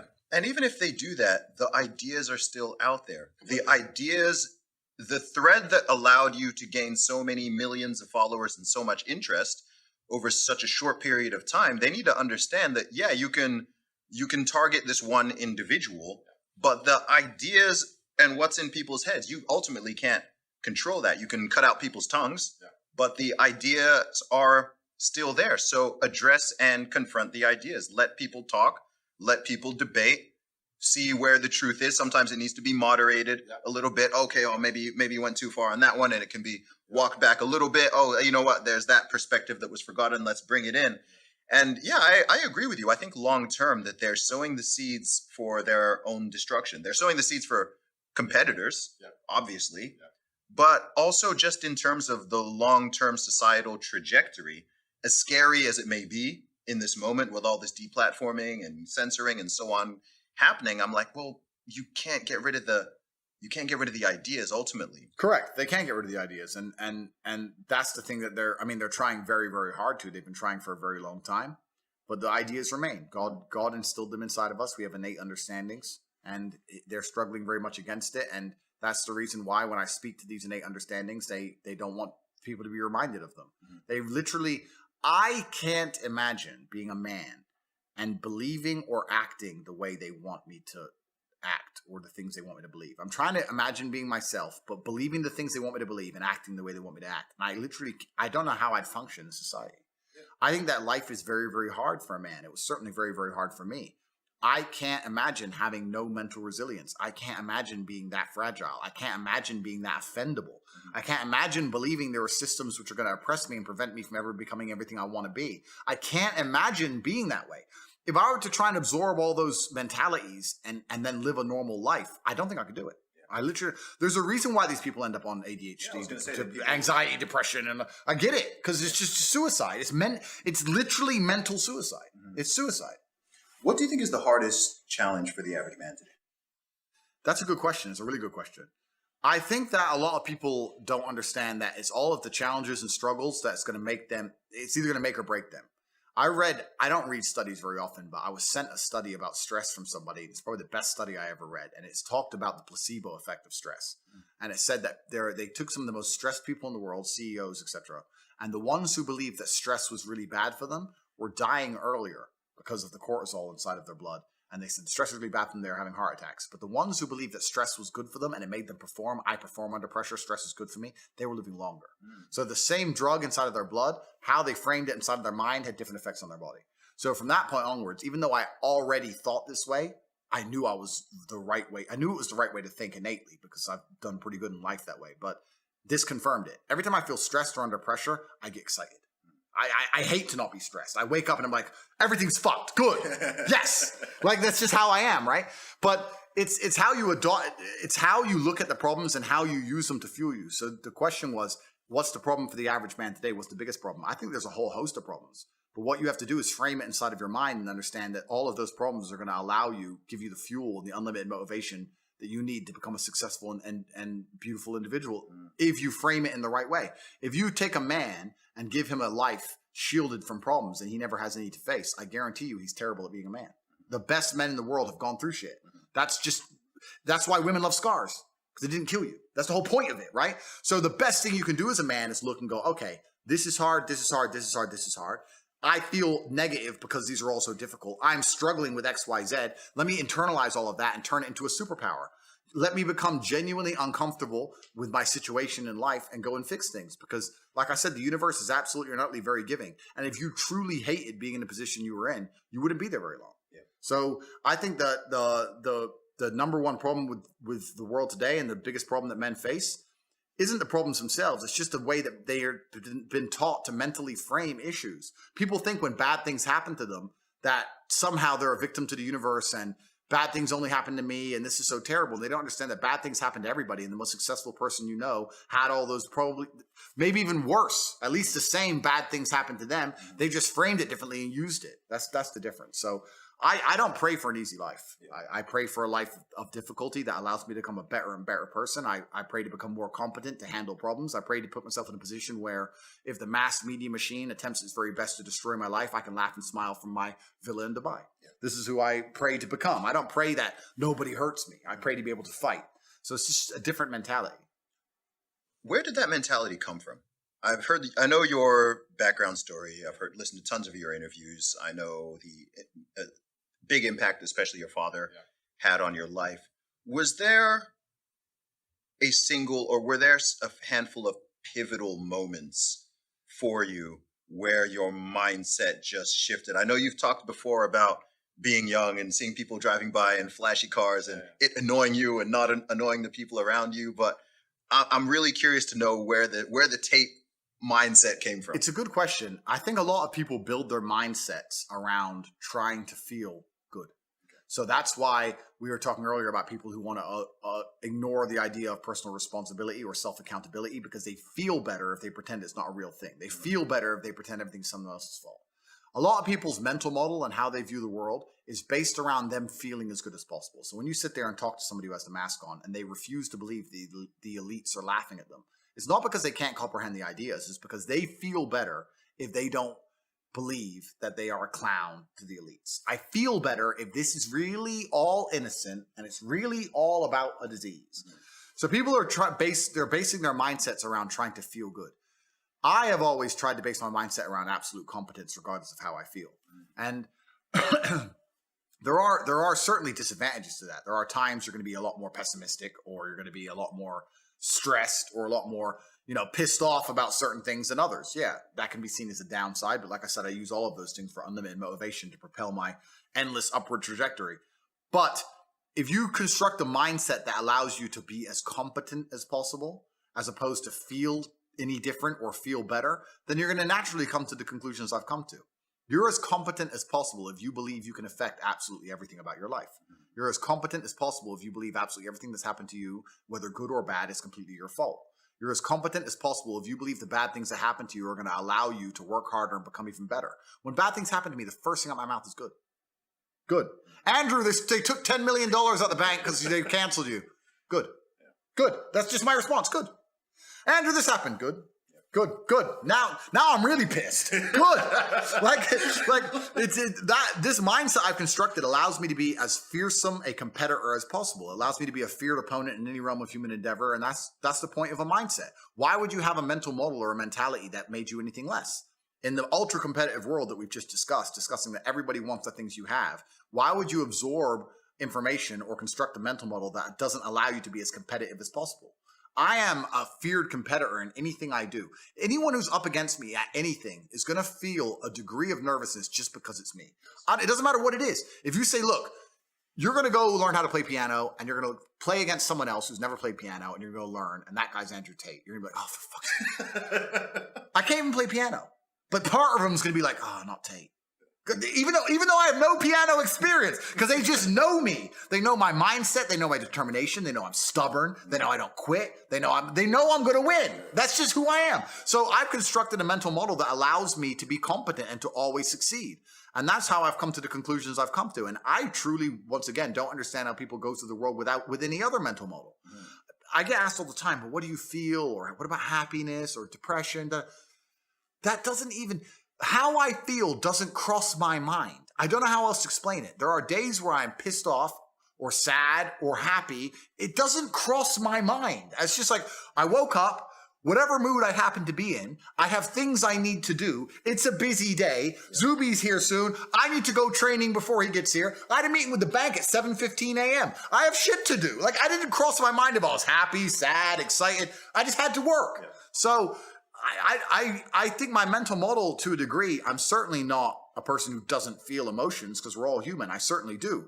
But I've never prioritized them in any regard. I haven't built a mental model that affects... I haven't put them in the middle of my mental model and then affected my actions based on how I feel for each one. It's absolutely and completely the opposite. I would love to do a podcast on a day where I'm particularly sad and a podcast on a day where I'm particularly happy. And I guarantee you wouldn't be able to tell the fucking difference. So that's what allows me to be competitive, right? Because if you're competitive, if you want to be the most competitive predator on the planet, you have to be able to hunt in the day and the night. You have to be able to do both. You have to be able to perform when you're happy and sad. You can't only be able to perform when you're happy. You can't only go to the gym when you're motivated. You can't only be a competent person when your life's going well, because when your life's not going well, you're no longer competent. Then you're going to lose to people like me. And it's player versus player. If you're the kind of person who can only do well when you're happy and you're competing against someone like me who can do well all the fucking time, guess what? You lose. So my mental model, the answer is most of my opinions are just based around constructing a mental model that allows me to be brutally competitive. Yeah. It's why I say depression isn't real. I've argued this point endlessly. And I try and explain to people, but they're not smart enough to understand that I don't care if I'm wrong. I don't care. I am more competitive as an individual if I don't believe I can become depressed. So I don't give a fuck if I'm right or wrong, because no matter what bad happens to me in my life, even if, heaven forbid, the worst things on earth that could happen to me, I could never become clinically depressed because I would never self-diagnose myself as clinically depressed because I don't believe in it. Yeah. I believe that I am currently sad, but I have work to do, and eventually I will feel better. I will never get to a point of absolute desperation and kill myself because I'm never going to get to a point of hopelessness because I don't believe in the idea of hopelessness. You cannot try and make me adopt thinking that will reduce my competitiveness as an individual. So I don't give a fuck if I'm wrong. I don't believe in it. That's it. End of story. So I don't believe in things that take power away from me. I don't believe in things that make me less competitive. And I don't adopt mental models that make me less competitive. Every single mental model I have are the most efficient ones I could find. To the mental model I found that if I adopt, I become a more fearsome predator. That's it. So this is how I've come to all of my conclusions as an individual. I hear that. Something that I really wanted to discuss with you actually is faith. January 2019, on that podcast, you explicitly said, I am an atheist. I did, yes. And you've definitely been on some type of journey. Again, I've been listening to interviews and podcasts, and there was a time where, I don't know, first when you went from atheism to saying, I think you believe in God, and I think you said Christianity is kind of cucked, but you'd probably be, Islam is the only religion that would potentially work for you. And then I know you started saying that you were a Christian and Orthodox, and now I'm hearing that you're a Muslim now, but talk me through it. Sure. So firstly, I found scientific proof for God. I'm the man. Everyone's been sitting here, all the atheists saying there's no proof for God. I've got it. Okay, let's stop. Here's the scientific proof for God. I've got all of it. I think it's his third law. It might be his second. We'll have to look it up if it's third or second law. But one of Newton's law is that for every action, there's an equal and opposite reaction. For every force, there's an equal and opposite force. Anyone who's perspicacious enough to look around them and sees the true evil in the world today understands that there must be an equal and opposite to that true evil, which is good, which means that God must be real. If all of the evil in the world today is the act of the demons and devil, and people will try and pretend it isn't, but if you truly understood things like the elites making you miss your grandma's funeral to laugh at you, like cutting up the dicks of kids because of a psyop on the Disney Channel, when you truly understand the level of evil in the world today, then you must understand the only equal and opposite force can be God. Another thing I've argued with atheists about, they don't understand that even God as a concept, even just as a concept, in and of himself becomes a real thing. If you have 1,000 people and those 1,000 people believe in a God, even if there's no man in the sky, but those 1,000 people believing in a God makes them act righteously, that even as a concept in and of itself, God is a real force. God, the idea as a force, is making the people act righteously. So God must exist in some form. So I understood that the thing that made me stop being an atheist is simply the amount of evil I saw around me. I was like, if this much evil, if Satan is going to appear, if Satan appears in front of you, you're going to have to say, okay, well then God must be real. And that's the point we got to. I realized there was so much evil and so much injustice. And so much specifically? It's just the endless, genuine, deliberate attempts at destroying the baseline morality of humans. Just making us believe that to the point where pedophilia isn't even bad anymore. Like incest is okay. Like things we know are wrong. We just innately know it's wrong. And they're just trying their best to destroy our moralities. And these moralities were installed in us by somebody or something. I believe God now. And they are attempting to destroy them. Who would attempt to destroy the baseline morality that was God-given? Satan. So if Satan is trying to destroy our morality, then God must be real. So equal and opposite forces, Newton's law proved God. So once I realized God was real, it's like, okay, then you have all these different interpretations of God, which is interesting. What's interesting about the Christianity-Islamic debate is that they're both Abrahamic. And also, people said to me, well, you're not from the Middle East. Why would you be Muslim? And it kind of makes me laugh. I say, Christianity, didn't that all happen in Palestine? Like, all of it comes from the same place, right? I'm not a scholar, so I don't want to get on the scholastic route. But Christianity and Islam have a lot in common. They worship a lot of the same people. Islam has another book, the last book, which was the Seal. And truthfully, if we're going to step away from the scholarship angles and talk about the Bible and the Quran, etc., I look at it in a different angle. I look at the world through a very realistic understanding of force. And I understand that if you're not prepared to defend something, it will be taken and destroyed. I understand that, like we said earlier, violence is the underpinning of all civilized societies. Even when I look at a big tree, I see violence. I understand that tree is the biggest because it destroyed all the other trees around it. If you're not prepared to defend or fight, then you're going to be destroyed. So when I look at Christianity in its current form, I don't think that they can be right in terms of their interpretation of God, because if they were correct, God would give them the strength to defend themselves. And they don't. Christianity doesn't mean anything anymore. If the Christian interpretation of God was correct, then God would be giving them the strength to resist, but they don't resist anything. I don't believe Christians have preserved a single thing in modern time. I know in America there's this hard-line Christians who believe that they're trying hard. They are still failing on a daily basis. And in most of the world, especially in Europe, Christianity is absolutely and utterly a joke. The thing that actually finally converted me was about 3 weeks ago. I'll send you the TikTok. It was the first drag queen Methodist preacher. Oh, geez, man. Yeah, but this is the point. If you're tolerant of everything, then you stand for nothing. So once you say I'm a Christian, but I tolerate everything under the name of tolerance, well, then you no longer have any beliefs. So if you have no beliefs, then all of it is garbage. If you're the only way you can worship a God is if that God gives you instructions, and if those instructions are adhered to and respected by the followers, and also if the followers of the particular God, I'm not going to say names, stick up for and defend those beliefs and are prepared to be ridiculed or prepared to be stigmatized. And two, like I said earlier, a bottom line of society's violence, to fight to defend those beliefs. If you have a belief system that nobody will fight to defend, then you don't have beliefs. Just like feminism. If nobody fights to defend it, it goes away. Like Christianity, if nobody stands up for the rules, it goes away. There is one religion on the planet today in which people stand up for the rules, they stick by the rules, they refuse to be mocked, and they refuse to completely throw away their values and belief systems under the guise of tolerance. Because they don't want to be tolerant of everything. They said, no, we're not tolerant of everything, because when you're tolerant of everything, you have no morality. That's what we talked about earlier. Baseline morality means there's some things you're intolerant of because you're a moral person. So to be moral, you have to be intolerant to a degree. There's one religion on the planet, and that's Islam. So if I'm gonna worship God, and I'm gonna worship God in a way which is true to my own personal beliefs, also what I understand about the world, what I understand about strength, what I understand about defending ideals, then there's only one religion on earth I can respect. I can't respect Christians anymore. They set Notre Dame on fire. Imagine that was the other way around. Like, think about it for a second. I say this all the time. People walk around with t-shirts. Jesus is gay in TVs. They're making fun of Christianity on TV. They're mocking your God in front of your face, and Christians don't say a word. They don't say a word. They will take a preacher of whatever background, which directly contradicts your holy book, and put him in a church to teach to your children, and they will not say a fucking word. And then they sit there and go, well, they say tolerant because they're cowards. But the truth is this. If your interpretation of God and the world was right, I don't believe God would allow you to sit there and be such a fucking coward. That's what I don't believe. I don't think that God would allow you to do that. I think he'd say, no, you need to defend our ideals because our ideals are good for humanity, and Christians fail to defend them. So if they fail to defend them, they do not exist. There's only one religion left on the planet. Wow, that's Islam. That's it. But it's the only religion. It's so interesting because I'm a Christian. Okay. Have been lifelong, right? Yep.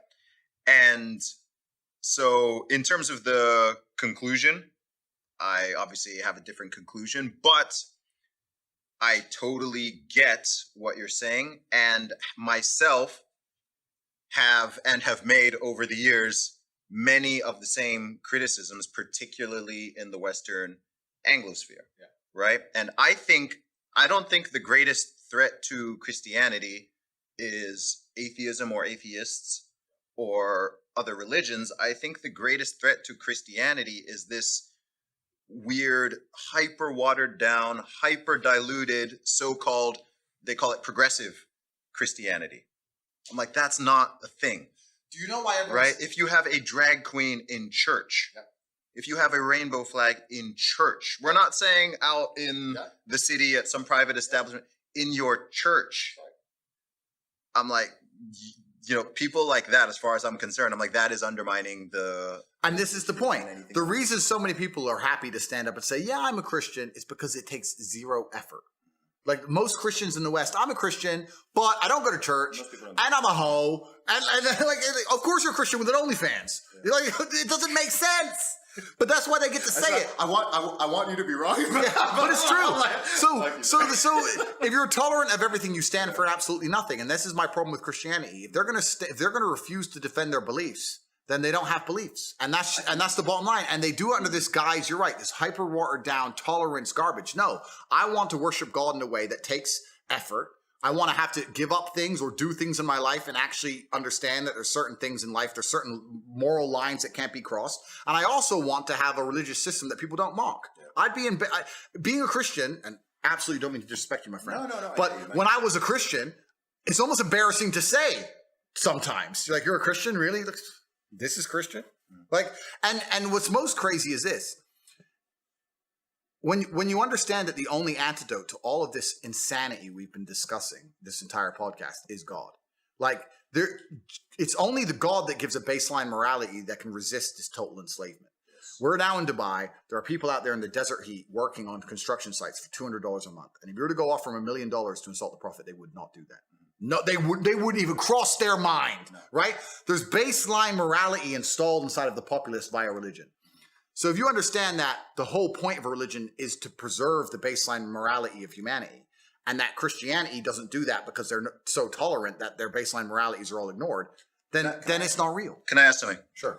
Because I think specifically this view of Christianity is largely coming from the modern West, and especially the Anglosphere, where the dilution has been so heavy. I mean, if you look at Christianity around the world, across Africa, within the Middle East, so on, it's very, very. And I lived in Romania, so Romania is a very Christian country, and there it's Orthodox Christian, and there it's much stronger than it is in the West. That is true. However, I still believe, even in all areas, that it is in a decline. I still think that as a whole, the idea of Christianity isn't respected. I'll simplify it in a simple way. Sure, go ahead. If I were to say to you right now, you had to say a sentence that pissed off every Christian in the world, or say a sentence that pissed off every Muslim in the world, for your own personal preservation, you would choose to piss off the Christians. 100%. So would I. So, and that means that there's a belief system out there which is fearsome, and I think that God, in fact, it even says it in the Bible, is a fearsome, jealous God. So if God is a powerful man you don't want to upset, then I think the truest way to worship him is to worship him in a way which is respected to the point that nobody wants to upset the believers of said religion. So I think it's all about strength, and I think it's about moral codes, and I think it's about genuine effect on the world. This is the reason I gravitated towards Islam, because I just understood how fervently they believe, and I believe in God completely and absolutely. And I liked to see there were red lines. And I think there are a lot of Christians in the world who would also like to see red lines. Absolutely. But there isn't, and there's too many who don't. I think what's weird with, I think, what's happening with Christianity is how would I put this? Trying to make it living in say you live in the USA, USA or UK, right? A so-called liberal, democratic country where, of course, you have freedom of speech, you have freedom of religion, so on. You know, they're somewhat more libertarian societies, right? So there's a separation between these things. And I think an interesting question for whether someone's certainly an interesting question for Christians, but whatever someone's belief system is, where's that? How do you balance these things? Right? How do you balance religious faith and the respect for religion and ultimate respect for God and so on, with also absolute freedom of speech and freedom of or from religion and this super inclusive, everyone go out. It's a weird line. I don't know the answer. It's actually something I've been pondering for quite a while, because I think when people were just generally more sane, right? Like just going back even, 20 years ago, where you didn't really have to, the evil agenda that you talk about, right? It wasn't being pushed. Like, even if you look at some of the new laws and bills that they're having to draft in the USA, I'm like, you shouldn't need to pass a law for that. People should just inherently know that, okay, you just don't do that thing, right? You don't need a law in the book. Like, come on, that's stupid. Like, you don't need a law. But now it's like they're having to pass legislation to say, oh, actually don't teach 6-year-olds about like, sexuality and sex and kinks. You shouldn't need a law for that. Of course. So yeah, I mean, it's a very interesting discussion because I share as especially as a Christian, I share a lot of those frustrations, and it's like how is that needle to be threaded? Yeah. And these churches where they've just gone fully woke, yeah. And there's no cross in the church, yeah. But there's a rainbow flag, there's a BLM flag, there's a trans flag. Yeah. Like to me, these things aren't meant to mix. I completely, and this is the unfortunate reality is that if you have a belief system, any belief system, you're intolerant to a degree. To some extent. Because you believe in something. Sure. If you believe in something, there must be a degree of intolerance. That's all it is. If I believe that meat is better than fish, then I'm intolerant of fish to a degree, right? Like, this is just humanity, but this whole new guise of tolerance. Most people don't understand the true psyop. The true psyop is trying to convince you to be so tolerant that you have no morality. Yes. They're not trying to convince you to be tolerant so you're a moral person, you accept others. That's a lie. They're trying to convince you to be so tolerant that you have no morality at all. You're tolerant of everything. Sure, take all my money, lock me in my house. Sure, mess my kids' brains up in school. Sure, I'm tolerant. No, you're a dummy. So that's what this whole tolerance disguise is. It's to try and make sure you have no baseline morality, to make sure you have no opinion, and you offer no resistance to the enslavement by the machine. Yes. That's what they want. And this is why they keep talking about tolerance so hard. Most people don't even realize, most parents aren't even aware of the fact that they don't even raise their own kids. Mm-hmm. You don't raise your children. You go to work all day. Your wife goes to work all day because they've inflated you into the ground. There's no longer just a man working. Your woman doesn't get to stay home and instill the beliefs that you and her share. No, your kids go to school and the school tells them what to fucking believe. And when they finish school, they sit on the internet and the internet tells them what to believe. And they sit there and they're just told what to believe from people other than you. And they're told that you need to be tolerant of these beliefs no matter what they are. Why are they doing this? So they can brainwash your children. I've seen videos on YouTube of children arguing with their own parents about things. And they say, where'd you hear that? School. You don't even raise your own kids anymore. And when I sit here and try and teach your kids something, I don't know, which is basically completely normal when the world was sane, like you said, the things I say, if I said 20 years ago, everyone would go, duh. Yeah. I say water is wet. And people are like, whoa, intolerant. It's crazy. So when I stand up and try and resist that programming, they delete me. But all the people who are for the agenda and for the system stay. Lil Nas, the rapper, he gets to have sex with the devil, right? And they'll sit there and they'll have full-grown adults telling your 6-7-year-old kid that if they feel like something else that day, then they get to be something else and they should have surgery that's going to affect them forever. And they're going to poison your kids' minds. You don't even raise your own children anymore. It's a fucking scary world. And this is the base reality of what's happening out there. And they're going to do all of it. Every single bit of it, all of this evil is done, all this degeneracy is done under the guise of tolerance. Tolerance is a scam. You have to be intolerant at a point. I'm not saying be intolerant of everything. I'm not saying be a bad person. I'm not saying attack anybody or hurt anybody. I'm saying that you need to at least become a point where you as an individual are intolerant of certain ideals. Even if somebody else has different ideals. I don't give a shit what a full-grown adult wants to do with his life. Fine. But do not bring it into my life. Do not affect my children. Do not infect my circle. I am intolerant of X ideals, and everyone I love and care about, who I am responsible for, will also be intolerant. That's what's scary. This is what I say all the time. I have no problem with LGBT. No problem. I don't care. You're a full-grown adult. You can do whatever you want. That's your prerogative. I believe you should be able to do that. That's fine. I don't agree with you programming other people's children. That's what I don't agree with, because you didn't have kids. You could program your own children. That's fine. If you decided to have sex in a particular way that prevents you from having children, that is once again your problem.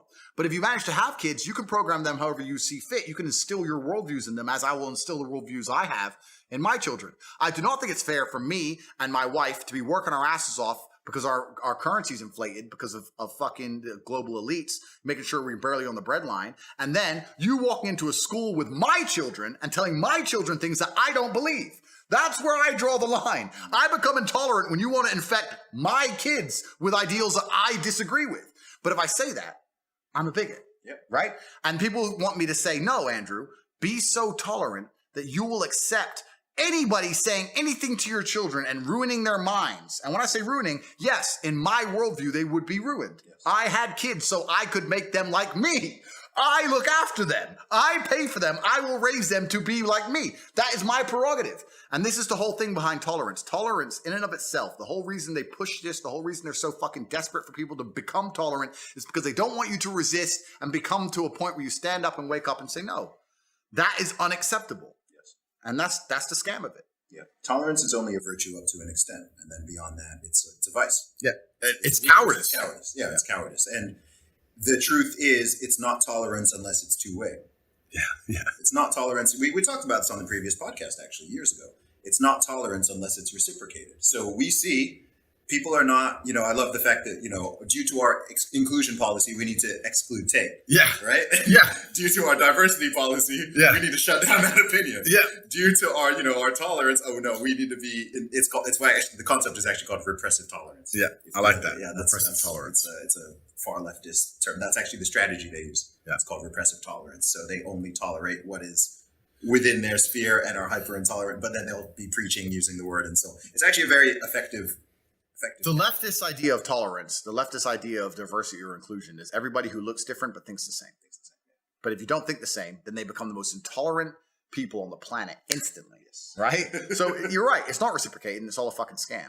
And it's dangerous. The problem we have, the reason they're going to try and kill me sooner or later is because I'm inspiring people to stand up and say, no, I'm intolerant of this idea. I'm sorry.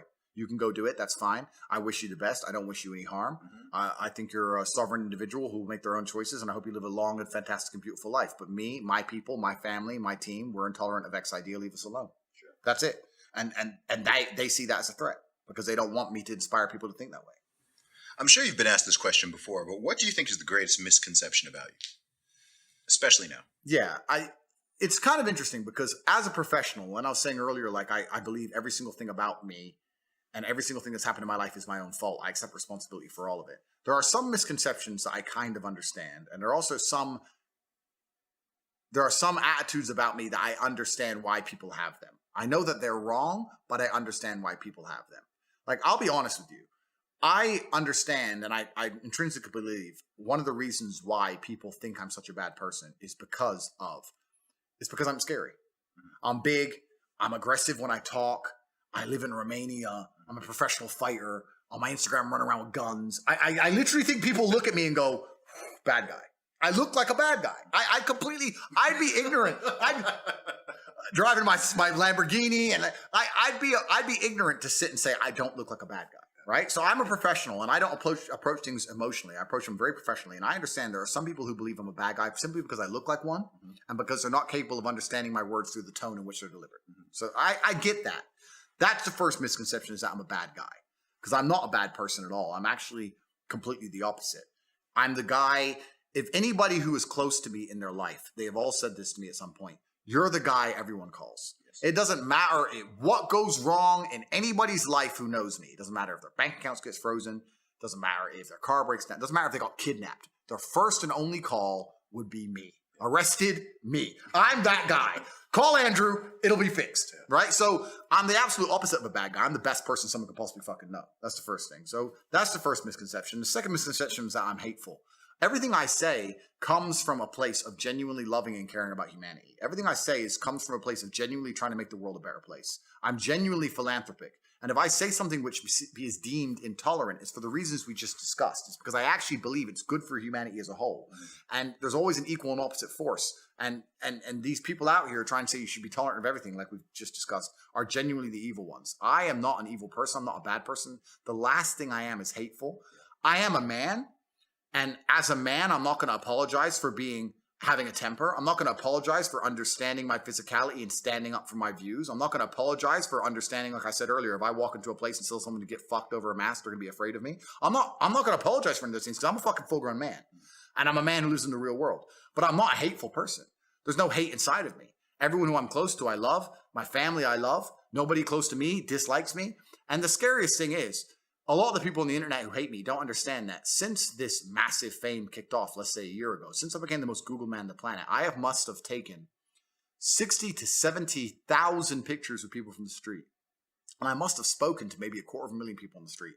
And I can promise you now, with God as my witness, I've never had a single negative interaction ever once. Yeah, ever. So these hateful people on the internet are a very vocal minority. because the large contingent of the world, the majority of the populations, have no problems with our ideals, right? Because they know we're right. And they like us. And even if they don't agree with everything we say, they like that we stand up for ourselves and that we articulate our ideas and we take the time out of our day to sit and explain to people of what's happening in the world. But you know what else it is? It's that you're honest.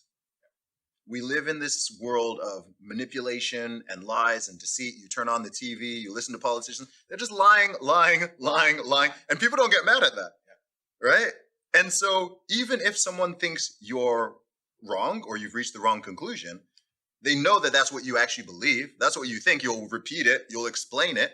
You're not trying to shut down everyone else who doesn't agree with it. You're happy to talk to them, sit down with them, debate them, whatever it is. And I'm like, I will always respect someone who's like that. Right. Because that's why it's like, cool. Well, there's people out there, we're aligned on a lot of stuff.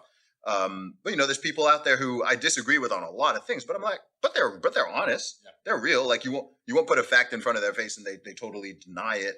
Or they'll say something and I ask, okay, well, why do you think that? Like, I might disagree with how they got there but I'm like, okay, cool. Like, I get I see how you've arrived at that conclusion, And to me, the people who are super deceptive and dishonest are those who are trying to shut down all the conversation, shut down the debate, censor this person, deplatform any idea that does not go you mean along with... Oh, you mean the tolerant ones? The tolerant ones. The tolerant ones want to shut up anybody who has an ideal they don't agree with. Isn't that fun? Exactly. I mean, and the way they've done it now with so-called the science, right? Not to go back into it too much, but it's like, if it's science, you can question it, you can challenge it. In the past, scientists would be like, look, this is my hypothesis, this is what I think. Prove me wrong. Show me how I'm wrong. Let's go through this. Now it's like, okay, this is what we think. Like, we need to censor. Oh, there's another doctor on Twitter. Disagree?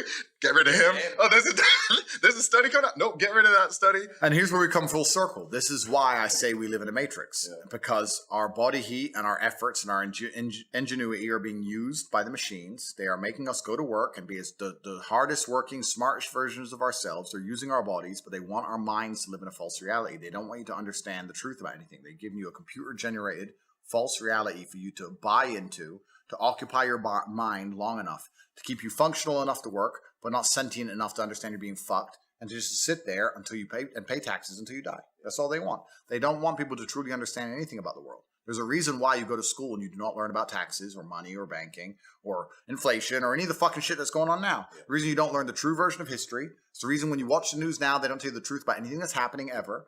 And the only thing I can say to people is, if you know they've manipulated you in the past, if you're not so ignorant as to believe that you've been told the truth the entire time, if you understand reality and know that they've manipulated you in the past, why do you think they're not doing it right now?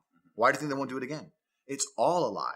Everything's a lie. Head to toe, it's a lie. It may be a scary idea, but I promise you, the medical system just proved itself to be fucking corrupt. The judicial system proved itself to be corrupt. The fucking financial system proved itself to be corrupt. The legal system proved itself to be corrupt.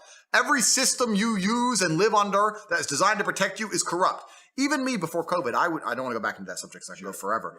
But even before COVID, I would think, well, the medical system's probably not that corrupt. I mean, I knew it was corrupt because of healthcare and American prices are too high. But I thought, surely, the World Health Organization, they're just a bunch of doctors who want to help people. In my ignorance, how foolish of me to not understand that they are funded, and they're funded by people who are corrupt, and they're funded by Big Pharma, and Big Pharma wants money, and then they realize they don't just want money, they want power, and they want influence, and they want to lobby government, and they want to control things. So it's like every single organization on the face of the planet is corrupt. This is what I say to people. I say, listen, and I'm going to say this on this podcast now because I say it on every other one. I would never, ever kill myself. I truly believe they're going to come and they're going to try and kill me on a long enough time frame because they tried to shut me up and I won't shut up. They're either going to try and put me in jail or they're going to kill me. And I would never kill myself under any circumstances ever. And the reason I say this, and I say this to people, and they go, but what can they put you in jail for? And I'm like, how ignorant are you in your ignorance to believe they need a reason? You believe it's fair. You believe I can get a lawyer and prove myself innocent. That's not how it works. They decide you're guilty long before and they find a reason why. And it doesn't matter what you do about it, you will pay the fucking price. It's not fair. None of it is. Every single system's corrupt. It actually annoys me when people say that to me. Well, just get a lawyer. Why? They can't put you in jail if you're innocent. Yes, they fucking can. And that's what people don't understand about the world. They can and they do and they fucking will. And that's what's scary. I think it's so far removed from most people's reality that they can't really comprehend it. Yeah. Even with the deplatforming and all those, it's too far removed. If you've got a big audience, hundreds of thousands, millions of people on social media, which, I mean, what percentage of the population has that. Yeah, it's true. Right? It's a tiny, tiny sliver. So even to be able to relate to that, or even to understand the impact of it, because some people are just like, oh, it's just Twitter, it's just Facebook, it's just Insta. It's like, yeah, you have 40 followers, so if you lost your Twitter, it's not a big blow in any type of way, right? You haven't got people out there who you're influencing and you're getting out a message and so on.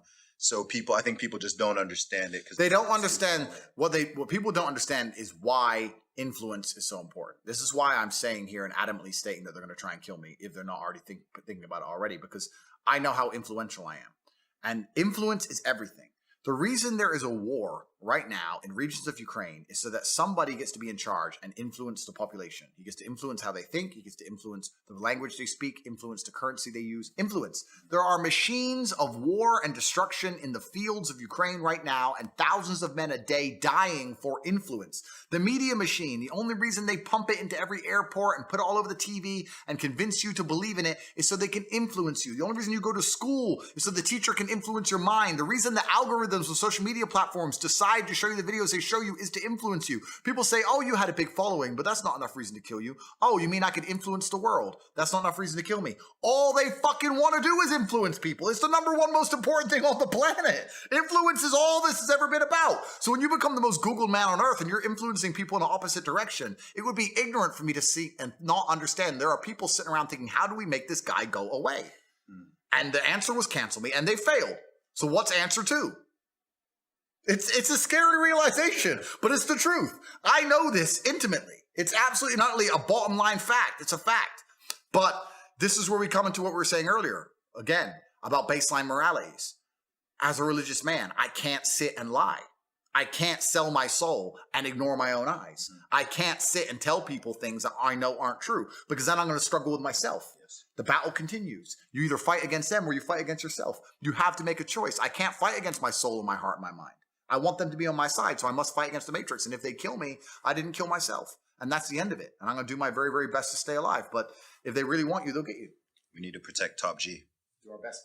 Bro, honestly, something I want to say to you is, I think, as a fellow believer of God, firstly, I'm glad you found God. Thank you. That's actually a major deal.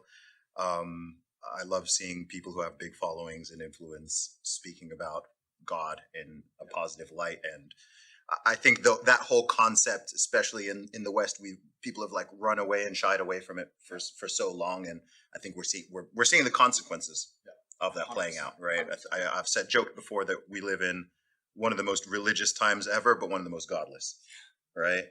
People are latching onto all these, they're making up their own secular religions and they're hyping that up. But I believe that God has given you, as you've humbly acknowledged already, an extraordinarily unique set of talents and abilities and eloquence and resources. And I pray that, number one, you live a obviously long and healthy life, inshallah. But also that is used as, I think it's already being used as a net positive.